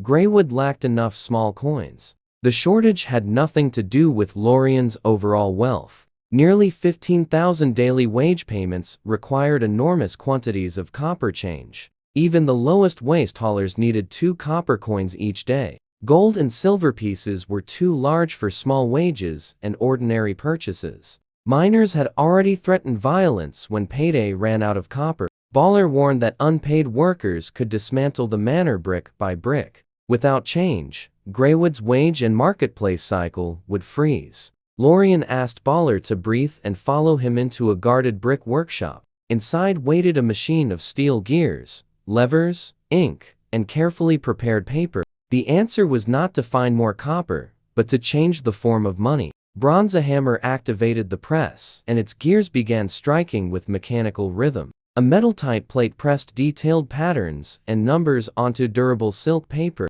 Lorien lifted the first warm sheet and displayed it before the confused steward. Anti-counterfeiting designs surrounded the wisteria crest and Greywood's official badge. The document was a Greywood Town labor voucher worth 5 jow. Special ink and Lorien's private seal made simple imitation difficult. Baller stared at the paper as though it were an object from another world. Lorien announced that the vouchers would become Greywood's new internal currency. 1 jiao equaled 10 copper coins and could divide wages much more efficiently. 𝗥𝗘𝗜𝗡𝗖𝗔𝗥𝗡𝗔𝗧𝗘𝗏 feared the miners would tear the paper and then tear apart the government. Lorien argued that money held value whenever it reliably purchased necessities.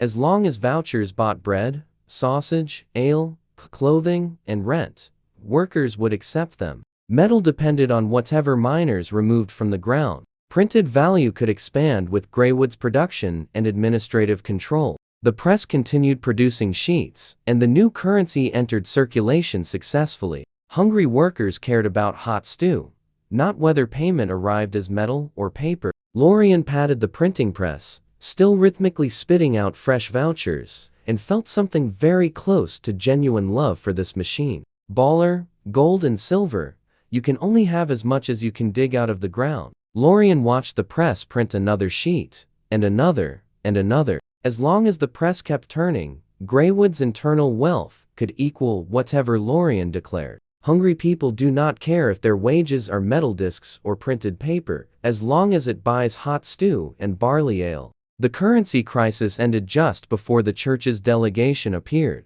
30 temple knights in shining silver armor halted outside Greywood's unfinished walls. Their synchronized formation made the visit resemble a ceremonial execution squad. A luxury carriage pulled by 4 white horses rested at the center. Inside sat Macbeth, senior inquisitor and personal aide to the archbishop. He examined the smoke-belching city, expecting corpses, demons, and open blasphemy. The temple captain demanded that the gates open for sacred judgment. Sylvie tightened her grip because resistance could trigger a continental crusade. The force included 30 Tier 2 temple knights and an inquisitor of unknown strength. Defeating them would be costly, while harming them would make Greywood an enemy of the church. Lorien calmly adjusted his dark blue formal coat and prepared his most religious smile. He had no intention of answering sacred authority with swords. Instead, he approached the wall, praising the supreme sacred light. The gates opened under an extravagant welcome for the holy visitors. Lorien behaved like a lost believer finally reunited with divine guidance. Macbeth descended with a ruby-encrusted staff and an expression of severe judgment. He found clean streets instead of corpses and organized workers instead of cultists. Every soot-covered laborer wore a hand-carved wooden cross. The great blast furnaces had been painted white and decorated with golden holy symbols. Even Macbeth's disciplined expression shifted slightly at the prepared display. He repeated the accusations concerning non-humans, poisonous stones, and demonic industry. Lorien dropped to one knee, kissed the inquisitor's ring, and displayed perfect anguish. He described the charges as political persecution against a faithful servant of the light. The black stones, he claimed, were purification gifts revealed during prayer. Their fire removed impurities from ore just as sacred light removed sin from human souls. The half-ORCs were lost creatures, being redeemed through honest labor. According to Lorien, they even praised the Inquisitor's name while working. Grom was indeed shouting nearby, although he was demanding another salted meat ration. Macbeth recognized the manipulation and ordered the tribunal's truth array prepared. Before the spell began, Lorien requested a private moment to present his devotion. Macbeth hesitated only 2 seconds before following him into a sealed room. Lorien removed a black cloth from 3 enormous iron chests. 50,000 flawless silver coins filled the chamber with reflected light. The mountain of money challenged Macbeth's sacred discipline more effectively than any argument. His hand tightened around the staff, while sweat appeared across his dignified face. Lorien admitted that the Golden Lion Duke had sent him to remove a political inconvenience. The Duke offered promises, but Greywood could provide immediate and repeated donations. The first redemption gift contained 50,000 silver coins. 10,000 more would reach Macbeth's private residence every month.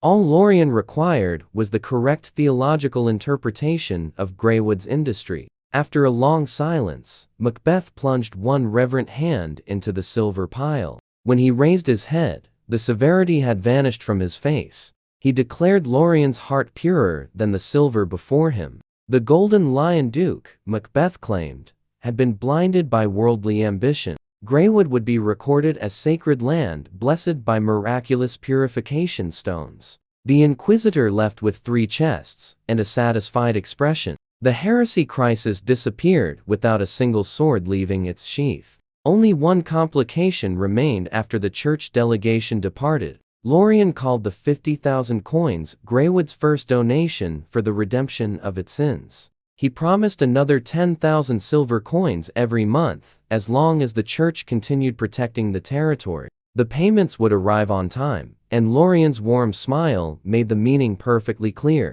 He then asked Macbeth whether the black stones outside were truly a demon's gift. After a long silence, Lorien offered a more profitable interpretation. Perhaps they were blessings of sacred light. Macbeth slowly plunged one hand into the silver with almost religious tenderness. When he looked up again, the winter had vanished from his face and been replaced by radiant spring. His voice became rich and fatherly as he praised Lorien's devotion as purer than the silver itself. Macbeth declared that the Golden Lion Duke had been blinded by worldly ambition. In the tribunal's official records, Greywood would henceforth be recognized as a sacred land of holy miracles. The bishop departed with 3 chests of silver and a deeply satisfied expression. The crisis appeared finished until Gareth arrived with an awkward head count report. One of the church's traveling nuns had failed to leave with the delegation. That evening, Lorien entered a low wooden house in the eastern district and immediately smelled blood. A miner lay on a rough bed with his left wrist crushed by a pulley accident. In that era, such an injury was usually a slow death sentence. A young woman in a plain white nun's habit knelt beside the bed. Sweat soaked her soft blonde hair while faint white light glowed between her hands. Her basic healing magic covered the ruined wrist and slowed the bleeding. She bit her lips until they bled and trembled from magical exhaustion. Only after the miner's breathing stabilized did her legs fail beneath her. Lorien praised her work, but correctly guessed that the spell could only stop the immediate bleeding. The nun looked up, noticed his fine clothes, and recoiled like a startled rabbit. Then she saw the worker's respectful expressions and forced herself back to her feet. She introduced herself as Cecilia and accused Macbeth of caring only about the heavy silver chests. The bishop had not even noticed that she remained behind among the injured workers. Too many laborers were suffering, yet not one priest had offered them even a brief prayer. Cecilia spread her blood-stained hands before the bed like a small shield. She accepted punishment for staying without permission. Her only request was enough time to finish treating the wounded man. Lorien laughed at the saintly young woman standing defiantly inside a muddy shack. He asked what terrible romance novel had convinced her that he intended to hang her. Then he approached the bed and examined the unconscious miner. His judgment was brutally practical and completely honest. A productive resident generating daily silver was about to be lost permanently to infection. Without antibiotics, the crushed wrist would bring fever, sepsis, and death within days. Lorien refused to let valuable workers bleed out on wooden floors. He told Cecilia that her healing magic was remarkable but limited. The spell had stopped the blood, yet invisible organisms could still enter the wound and kill the miner.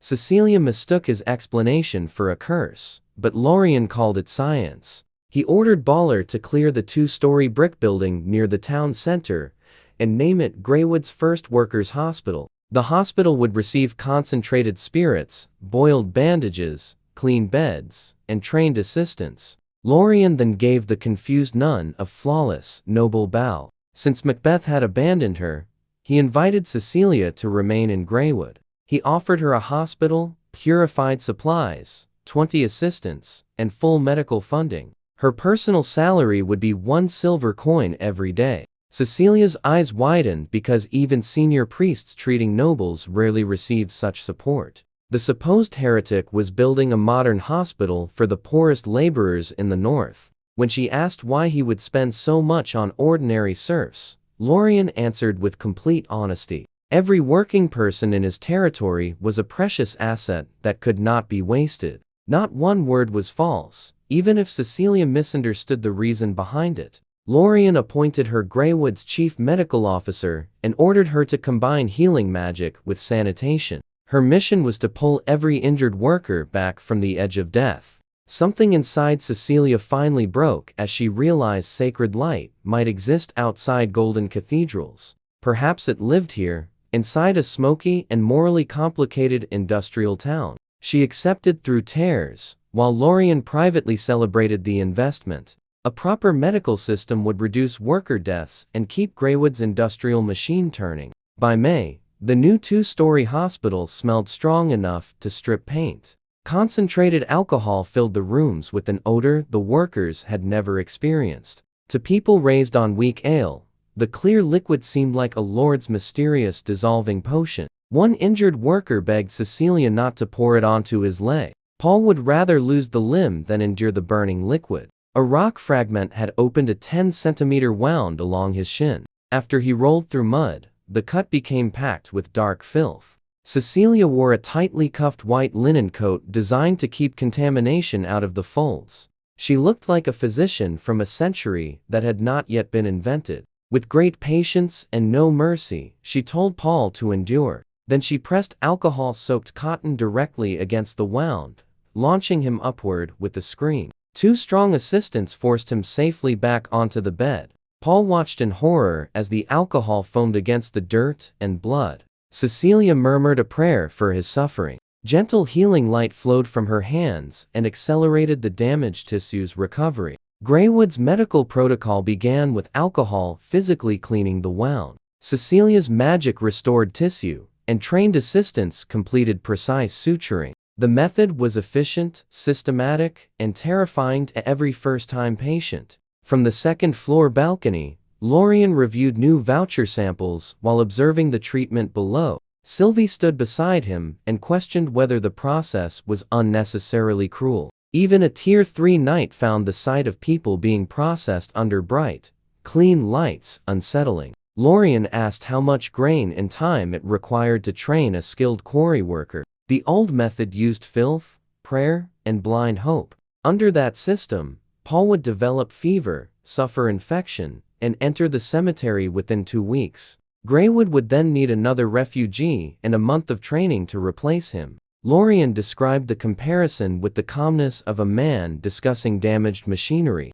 Clean treatment could put Paul back on his feet within days and return him to work within a week. To Lorien, this was not cruelty, but asset damage control. Sylvie could not dispute the logic, however twisted it sounded. In Lorien's mind, human lives appeared as assets inside the territory's ledger. Yet that cold calculation somehow gave Greywood's workers better lives than citizens of the capital. They worshipped him because his selfish incentives repeatedly produced merciful results. Sylvie found the contradiction deeply confusing and stopped examining it. Downstairs, Cecilia accepted a thin curved steel needle forged by bronze-hammer. The instrument had been hammered repeatedly, shaped carefully, and boiled for an hour. She reassured Paul that closing the wound was little different from mending cloth. Years of serving the poorest people had given Cecilia unusually steady nerves. The needle passed through skin, and Paul's screams slowly weakened into low moans.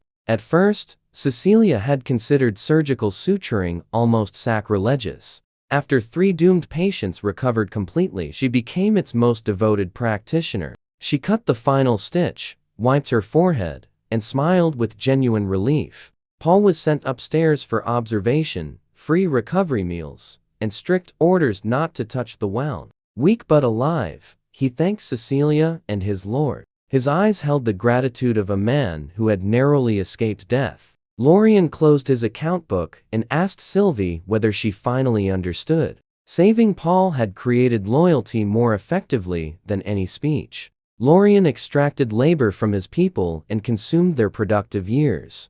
But whenever they began to break, he repaired them and earned their gratitude. The workers therefore saw him as the most merciful lord in the world. His attention shifted toward the increasingly busy printing shop in the Eastern District. With the hospital, Greywood's worker mortality could become the lowest on the continent. Combined with the voucher system, that survival rate would make the territory exceptionally resistant to outside pressure. For Lorien, it was an excellent day. Late that night, Cecilia finally returned to the private room assigned to her. Its clean wooden floor was infinitely better than the damp stone quarters the church had provided. She removed her headband and studied the bloodstains that refused to wash away. Her thoughts returned to the plague that had killed her parents. An elderly priest had rescued her from poverty and brought her into the church. For years, Cecilia believed the church was the warmest place in the world. Growing older revealed cardinals obsessed with gold, candles, and religious taxes. Senior priests spent healing magic on noble pets, while serfs died outside cathedral doors. Cecilia had even been punished for stealing communion bread to feed orphans. Then she reached 𝗥𝗘𝗜𝗡𝗖𝗔𝗥𝗡𝗔𝗧𝗘𝗗, where a disgraced noble housed refugees, paid workers, and treated the poor. Even the frightening ORCs were simple smiles she had rarely seen inside the church. Looking across the illuminated town, Cecilia wondered whether heaven might resemble 𝗥𝗚𝗜𝗓𝗏. Meanwhile, Beth's luxury carriage rolled south with 50,000 silver coins hidden beneath the floor. By dim lamplight, he composed his official Inquisition report. The report declared Baron Lorien a gifted servant, blessed by sacred light.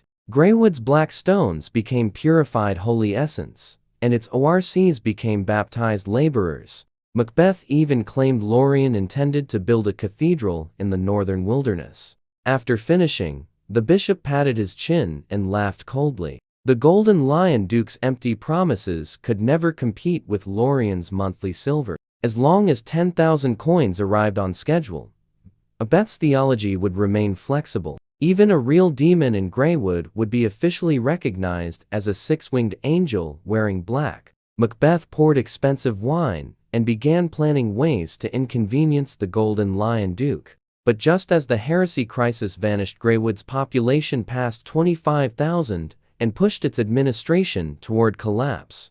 𝗥𝗚𝗜𝗓 had transformed from an industrial outpost into a crowded proto-city, and administration was failing again. Balor sat inside Lorien's study, surrounded by mountains of sheepskin account books. His exhausted voice admitted that he could no longer continue as before. The old steward had not slept properly for 3 consecutive days. Rations, vouchers, construction materials, and 25,000 residents had overwhelmed one human mind. Lorien gave him warm milk tea and listened without anger. Balor admitted that age had finally caught him, despite his loyalty to the young lord. His mind could no longer survive Lorien's tables, accounts, and endless streams of numbers. A few hundred people had once been manageable through experience and visual inspection. Now, thousands of numbers arrived every day, and Balor feared one error could destroy the town. The traditional feudal steward system could not support a modern industrial city.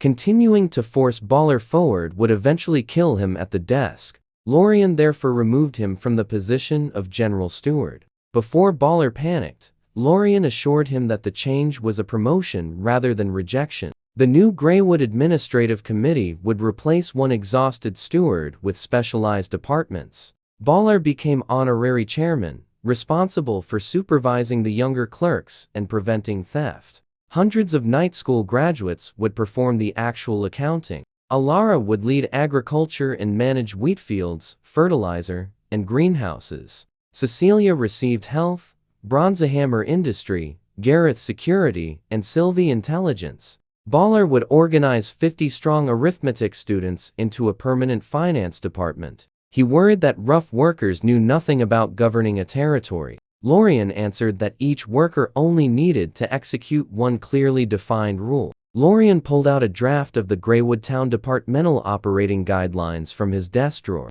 Coal miners would mine, payment officers would pay, and clerks would record assigned numbers. No department would overlap enough to create confusion or independent control. Only Lorien would understand the territory's complete operating system. The growing map reminded him that 𝗥𝗚𝗓𝗏 was approaching the scale of a small country. Once population passed 30,000, personal loyalty alone could no longer maintain control. Countries survive through repeatable institutions, written rules, and specialized systems. Alara interrupted the discussion with the mud-covered agricultural report. Mineral-treated wheat was maturing faster than even her most optimistic calculations. The first harvest could begin half a month earlier than expected.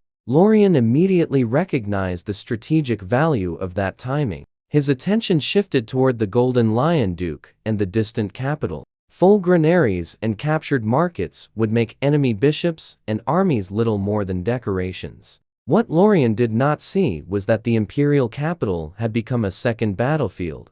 Lorien later reconstructed them through Sylvie's letters and his expanding intelligence network. Serena sat inside the wisteria study reading reports that seemed impossible. She had sent Sylvie north to rescue a helpless younger brother. Her original plan was to retrieve him from a frozen shack before assassins arrived. Instead, every new letter described a larger and more frightening Greywood. The facts read like fiction written by someone with no respect for realism. Sylvie apologized that she could not bring young Lord Lorien back to the capital. Greywood was no longer an exile's grave, but a roaring steel fortress.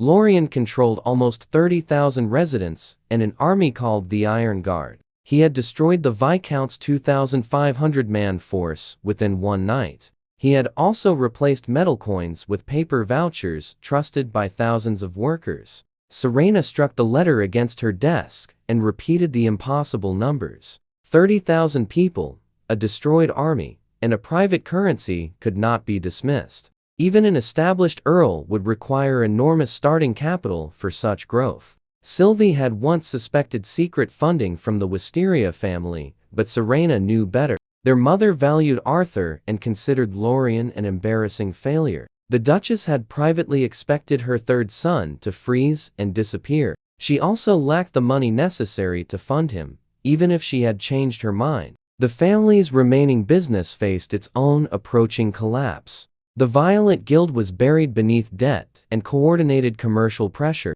The Golden Lion Duke had severed its spice, silk, and weapon supply lines. Warehouses held unsellable stock while interest and maintenance costs consumed the last reserves. There was no new product, growing market, or escape from the sealed commercial trap. Even the neglected family gardens reflected the shrinking treasury. She could feel the money slowly running out just from looking at it. One rumor in the capital offered Serena a possible answer. The Gold Eagle Trading Company had begun selling northern steel tools and smokeless heating briquettes.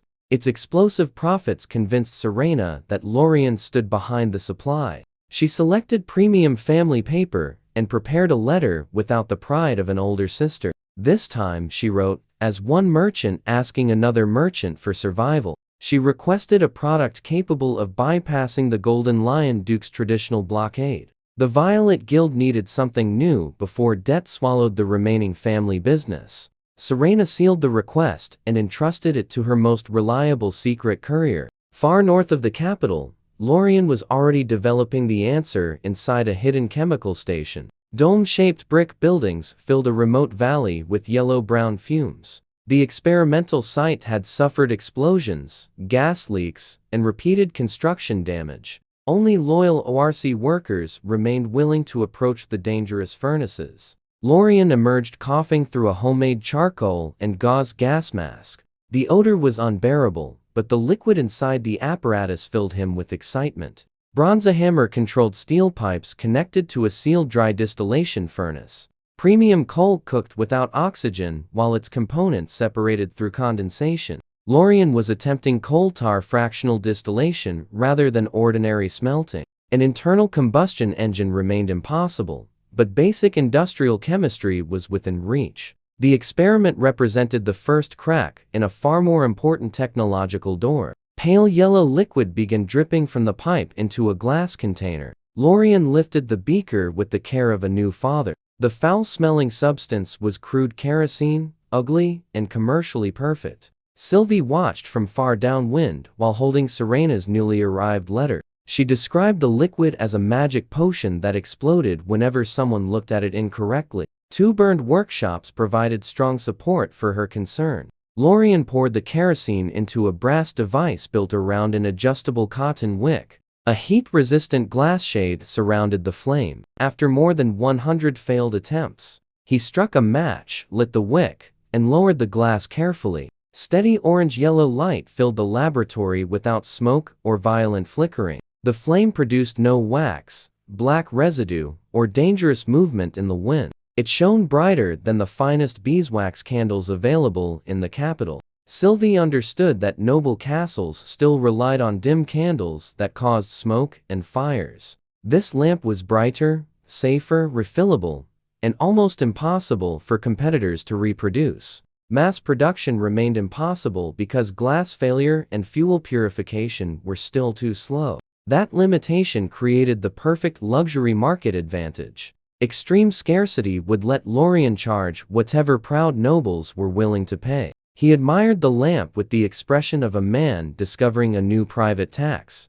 Wealthy customers would pay heavily for the privilege of owning the world's best light. Only then did Lorien examine the wisteria seal on Serena's letter. Her message described the Violet Guild's collapse and the family's daily financial losses. She asked whether he possessed anything capable of saving what remained. Lorien felt little grief for the commercial empire controlled by his mother. Sylvie saw his small laugh and immediately suspected a ruthless answer. Lorien tapped the glowing lamp and said the situation was not especially serious. The Golden Lion Duke was finishing the destruction of his mother's business. His second sister was hoping he could provide a new product capable of rescuing the sinking business. The kerosene lamp offered exactly the irreplaceable product Serena had requested. Instead of rescuing the dying guild, Lorien decided to build Serena a new market around the lamp. Lorien considered the problem while drinking tea beside the steady new flame.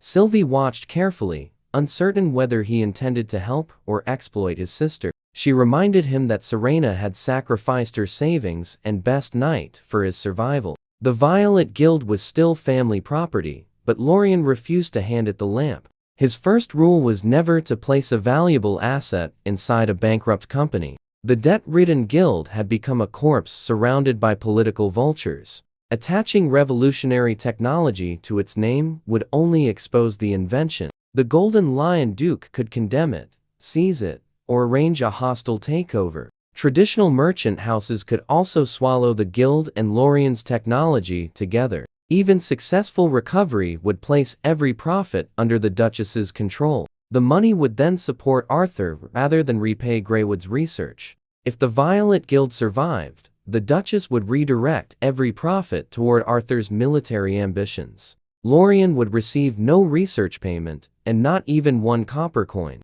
Still, he remembered how Serena had risked everything to help him. He would help Serena personally, but he would not rescue the useless Violet Guild. Serena needed a new company, new identity, and a completely separate game. Lorien's reply bluntly declared the Violet Guild impossible to save. He then designed a commercial structure unlike anything Serena had previously seen. The enclosed illumination device would be called the Tear of the Goddess of Light. It burned 10 times brighter than beeswax, without smoke or odor. Serena must never connect the product publicly to the Violet Guild. She would find a struggling minor noble or small merchant with no obvious wisteria ties. Behind that front, Serena would secretly control a new trading house. Lorien suggested the name Nightingale and left the old guild's debts behind.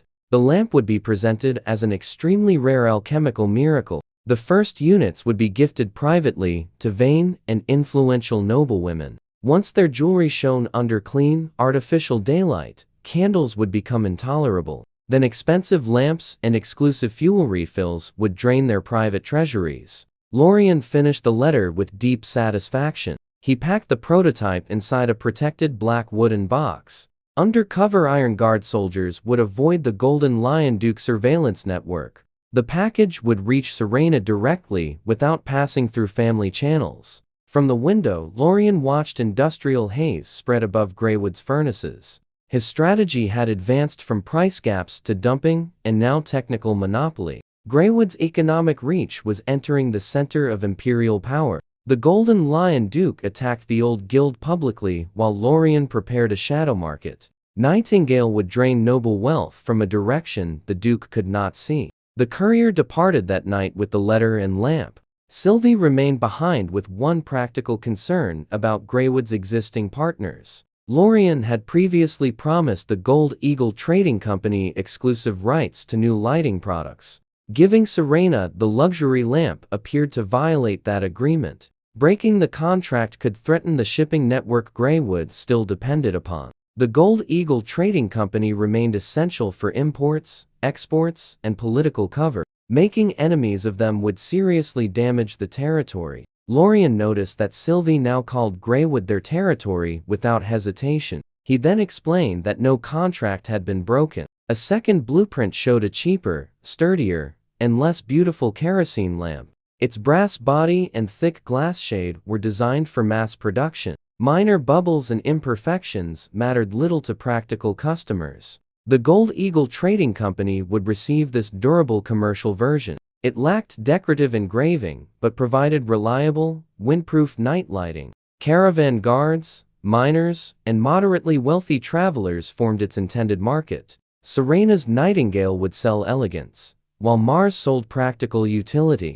Two different versions could therefore enter two separate markets at once. Lorien called the arrangement a dual-track commercial strategy. The Gold Eagle Trading Company would advertise loudly and flood ordinary markets.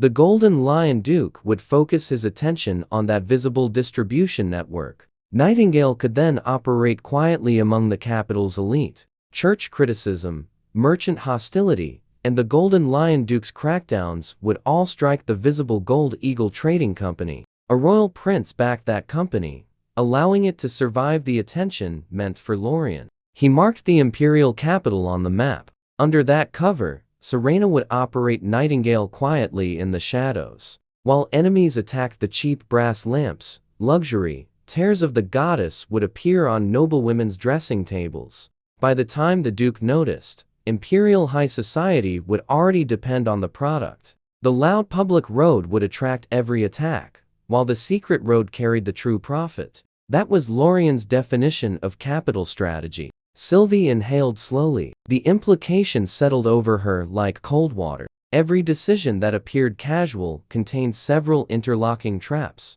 She began to suspect that Lorien's old reputation for drinking and chasing women had been deliberate camouflage.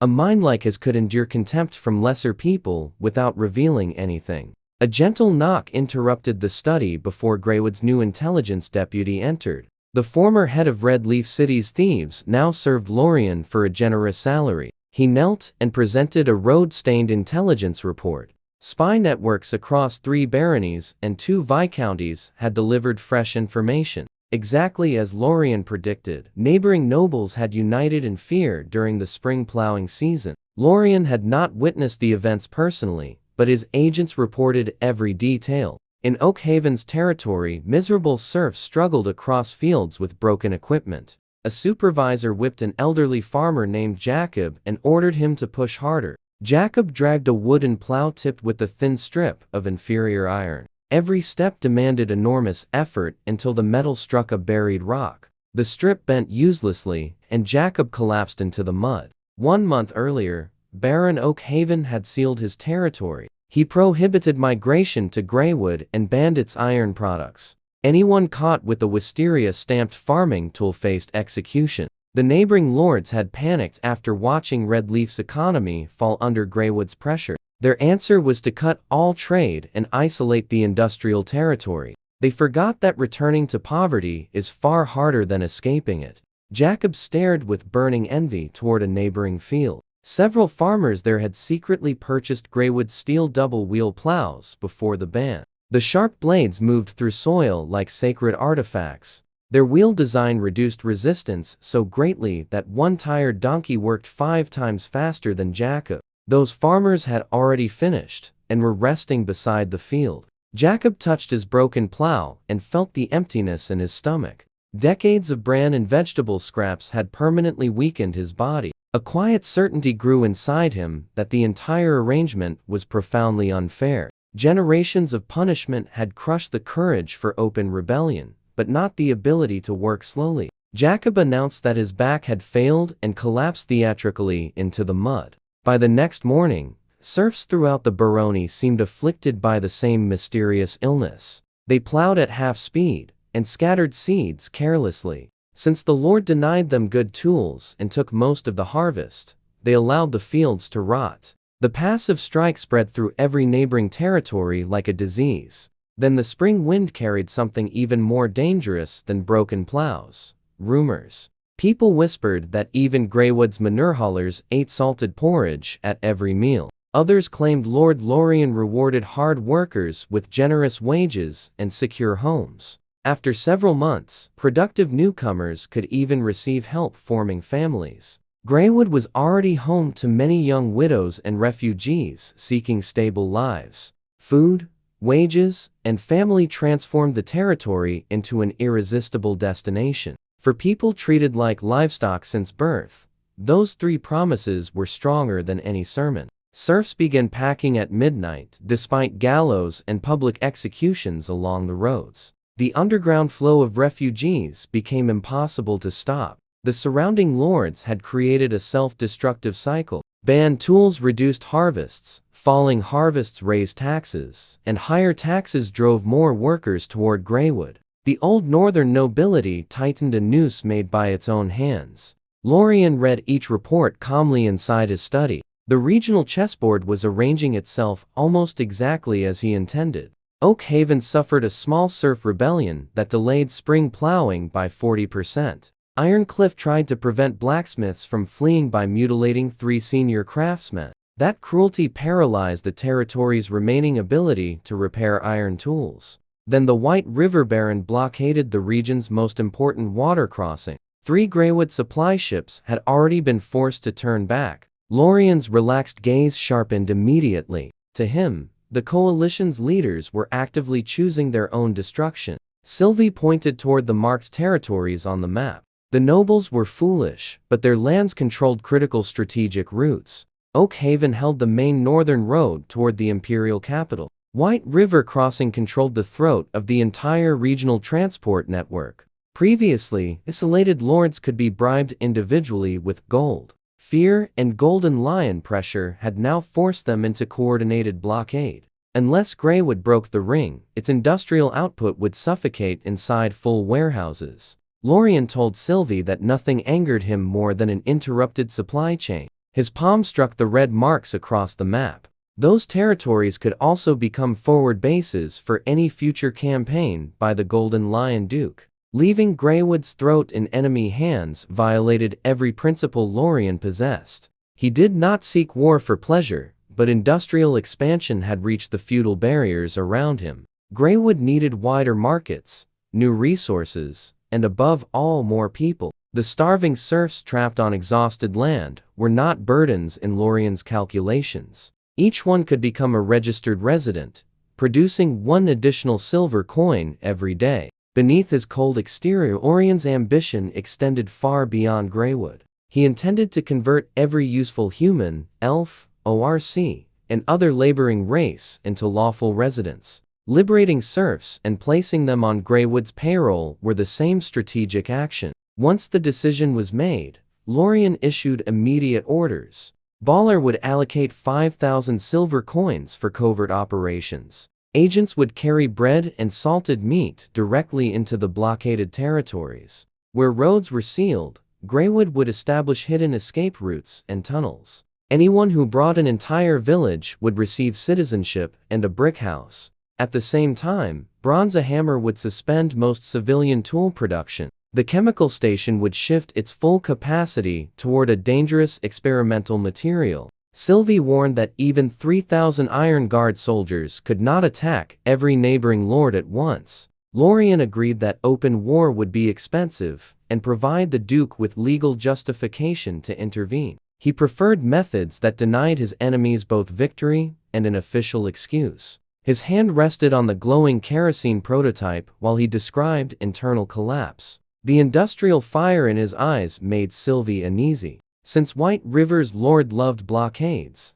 Lorien would cleanse the crossing completely. Alara and 𝗥𝗘𝗜𝗡𝗔𝗥𝗡𝗔𝗧 had quietly produced unstable grains of black powder. Field testing began inside an abandoned quarry beyond Greywood. Lorien and Sylvie crouched behind a thick barrier while a long fuse burned toward an iron-banded barrel. Sylvie gripped her sword and doubted that powder mixed by ORCs could rival a mage. She asked whether the barrel could truly be more destructive than a Tier 3 fireball. Tier 3 knights and mages were rare in this world, but their battlefield power was genuine. Sylvie could cut through dozens of ordinary soldiers and escape unharmed. A trained mage could alter an entire battle with one elemental attack. She struggled to believe that an ugly barrel prepared by laborers could compare. Lorien explained that magic belonged to a gifted few, while black powder belonged to anyone who could manufacture it. He called the barrel the truth available to the poor, and ordered Sylvie to cover her ears. The fuse vanished into the barrel, and the quarry erupted beneath an invisible hammer. A violent fireball expanded as rock and iron fragments tore outward. The barrier shook, the ground jumped, and thick smoke swallowed the test site. When the echoes faded, Sylvie stood and stared through the dust. A crater 1 meter deep and 3 meters wide had replaced the barrel. Full steel armor dummies nearby had become twisted metal embedded with fragments. The destruction contained no magical energy at all. Although the result challenged Sylvie's worldview,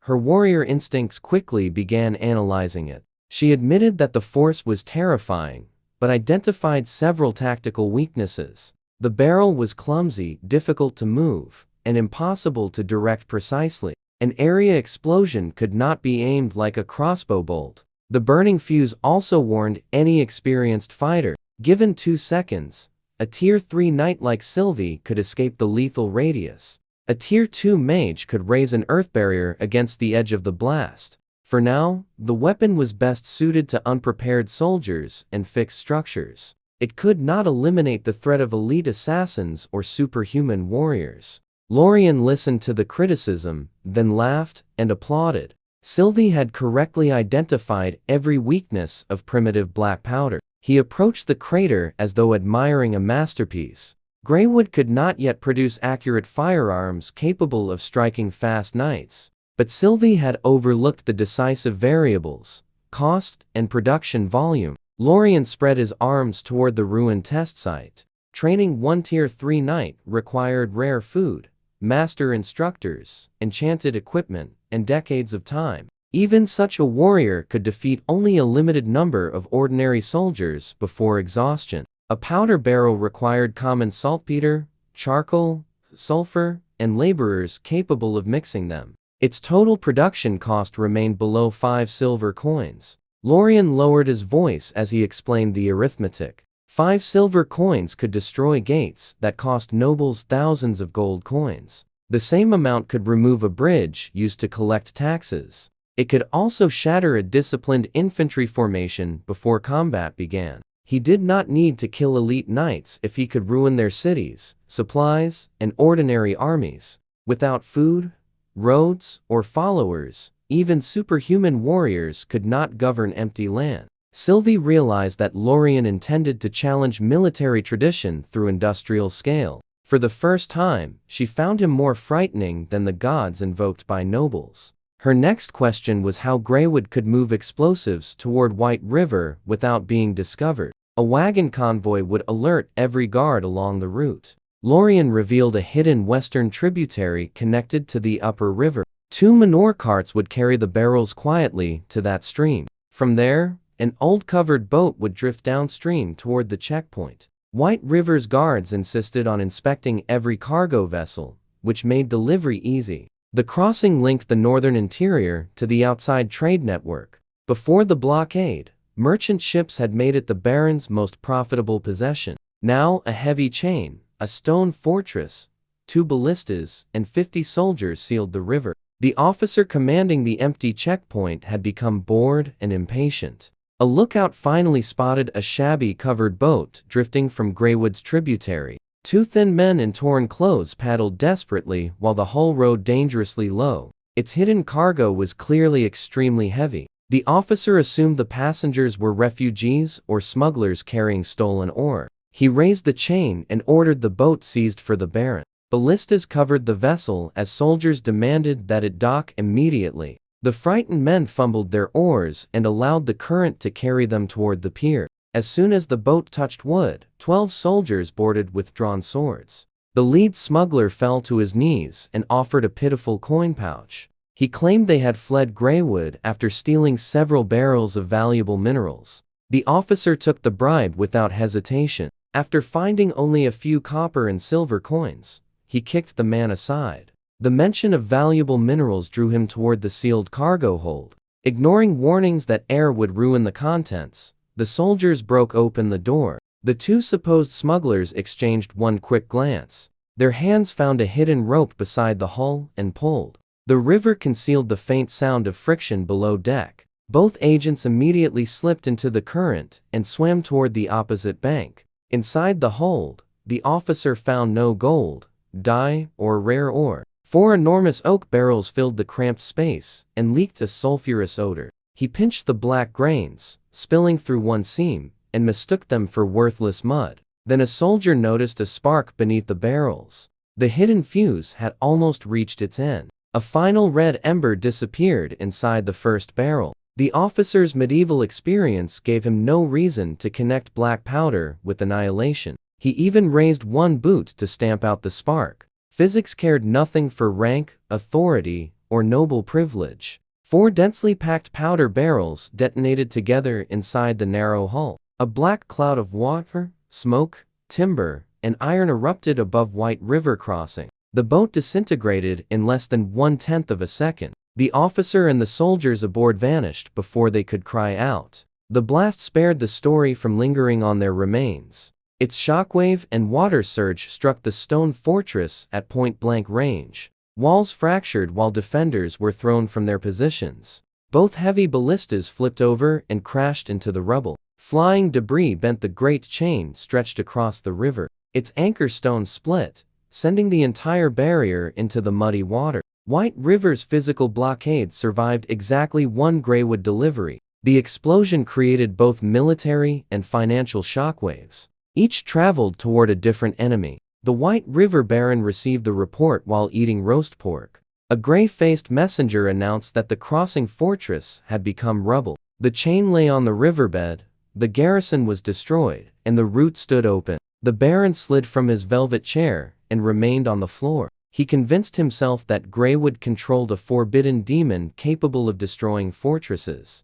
Terrified, he recalled every patrol near Greywood and never ordered another blockade that season. Across the river, Gareth lowered his telescope and checked his ringing ears. The veteran had seen many battlefields, but nothing resembling this. Lorien's instruction had been simple: give the Baron something unforgettable to hear. If the checkpoint blocked ships, Gareth was to remove the checkpoint with the departing boat. He struck his stunned intelligence officer lightly and ordered him back to work. A signal flare would tell every waiting merchant that the obstacle was gone. Ships carrying Greywood supplies could now move upstream at full speed. Red lights streaked into the sky as the territory's supply chain began beating again. At that exact moment, 1,000 miles south, Serena prepared to launch Lorien's second weapon from the Wisteria estate. Serena sat before her mirror with Lorien's black wooden box and secret letter beside her. She studied his instructions on dual-track strategy, hidden ownership, and brand isolation. The concepts exceeded anything the capital's veteran merchants had taught her. Lorien had transformed one invention into a public decoy and a private luxury monopoly. Serena decided that if her mother had abandoned the old guild, she would build something entirely new. Serena burned Lorien's instructions after memorizing every detail. Then she opened the protected box and lifted out the special kerosene lamp. Its crystal base caught the candlelight before its own flame was even lit. 3 days later, a debt-ridden minor viscount announced a private trading house named Nightingale. Nobody knew Serena controlled the company from behind a wall of false ownership. Nightingale opened no public shop and displayed no ordinary merchandise. Its first move was inviting 6 vain and powerful noblewomen to a secret midnight gathering. The windows were covered, and the grand hall remained deliberately dark. When impatience reached its peak, the host placed Lorien's lamp at the center. A match touched the wick, and clean golden light flooded the entire room. The flame burned brighter than the finest candles used inside the imperial palace. It produced no smoke, left no soot, and remained perfectly steady behind its glass. Diamonds blazed, cosmetics appeared flawless, and every expensive dress gained new color. The 6 noblewomen forgot their irritation almost immediately. Each imagined her rivals hosting dim, smoky banquets, while her own estate shone like daylight. Nightingale offered the lamps as priceless gifts instead of ordinary products. The real price waited inside the fuel bottle. Only the company's refined 𝗥𝗘𝗜𝗡𝗧 could keep the lamps burning. One small bottle lasted 3 nights and cost 2 gold coins. That amount could feed a poor family for an entire year. The noble women still competed for the first supply. By midnight, every display lamp was claimed and dozens more had been reserved. 𝗥𝗘𝗜𝗡𝗖𝗓 examined the deposits and finally understood the full sharpness of Lorien's strategy. Free lamps created dependence, while exclusive fuel harvested profit forever. The old Violet Guild could collapse beneath its debts without touching the new company. 𝗥𝗘𝗓 quietly removed its final liquid assets before the commercial court declared bankruptcy.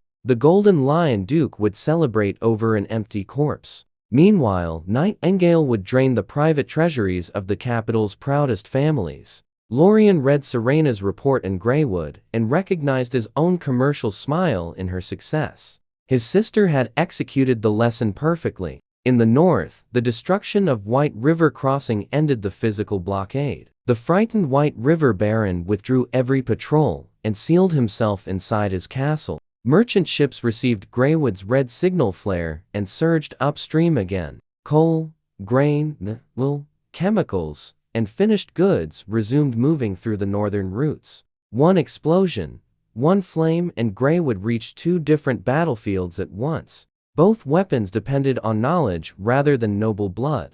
But then late June brought a human flood to Greywood's gates. Old Tom arrived, holding his daughter's hand and carrying everything they owned in one torn bag. He had escaped with 3 entire villages through Greywood's underground routes. Nearly 2,000 exhausted people followed him toward the intake plaza. They expected a desperate frontier camp. Instead, tall brick chimneys released white steam above endless rows of clean houses. Stone roads connected factories, markets, hospitals, schools, and guarded residential districts. Security officers kept the registration lines orderly without allowing noble privilege or village gangs. Every newcomer received treatment for lice before entering the town. Temporary identity tags proved they were registered, alive, and entitled to food. Hot baths waited in one building. Hot oatmeal porridge waited in another. Work assignments would begin the following morning. Tom gripped the small wooden tags until his hands shook. A lord had fed him before demanding labor, taxes, or obedience. The old serf began crying openly in the intake line. High above the plaza, Lorien watched the human river pour into his territory. The system panel climbed with every completed registration. Greywood's population passed 30,142 residents. That meant more than 30,000 silver coins arriving every morning. The daily total exceeded 300 gold coins. No ordinary northern baron could imagine cash flow on that scale. Yet population growth created problems that money alone could not solve. Sylvie warned that food reserves were stable, but security and medicine were approaching their limits. The mines and furnaces already had enough strong laborers. Many newcomers were elderly, injured, or mothers caring for young children. Leaving them unemployed would create poverty, conflict, and wasted productive potential. Lorien refused to classify any living resident as surplus.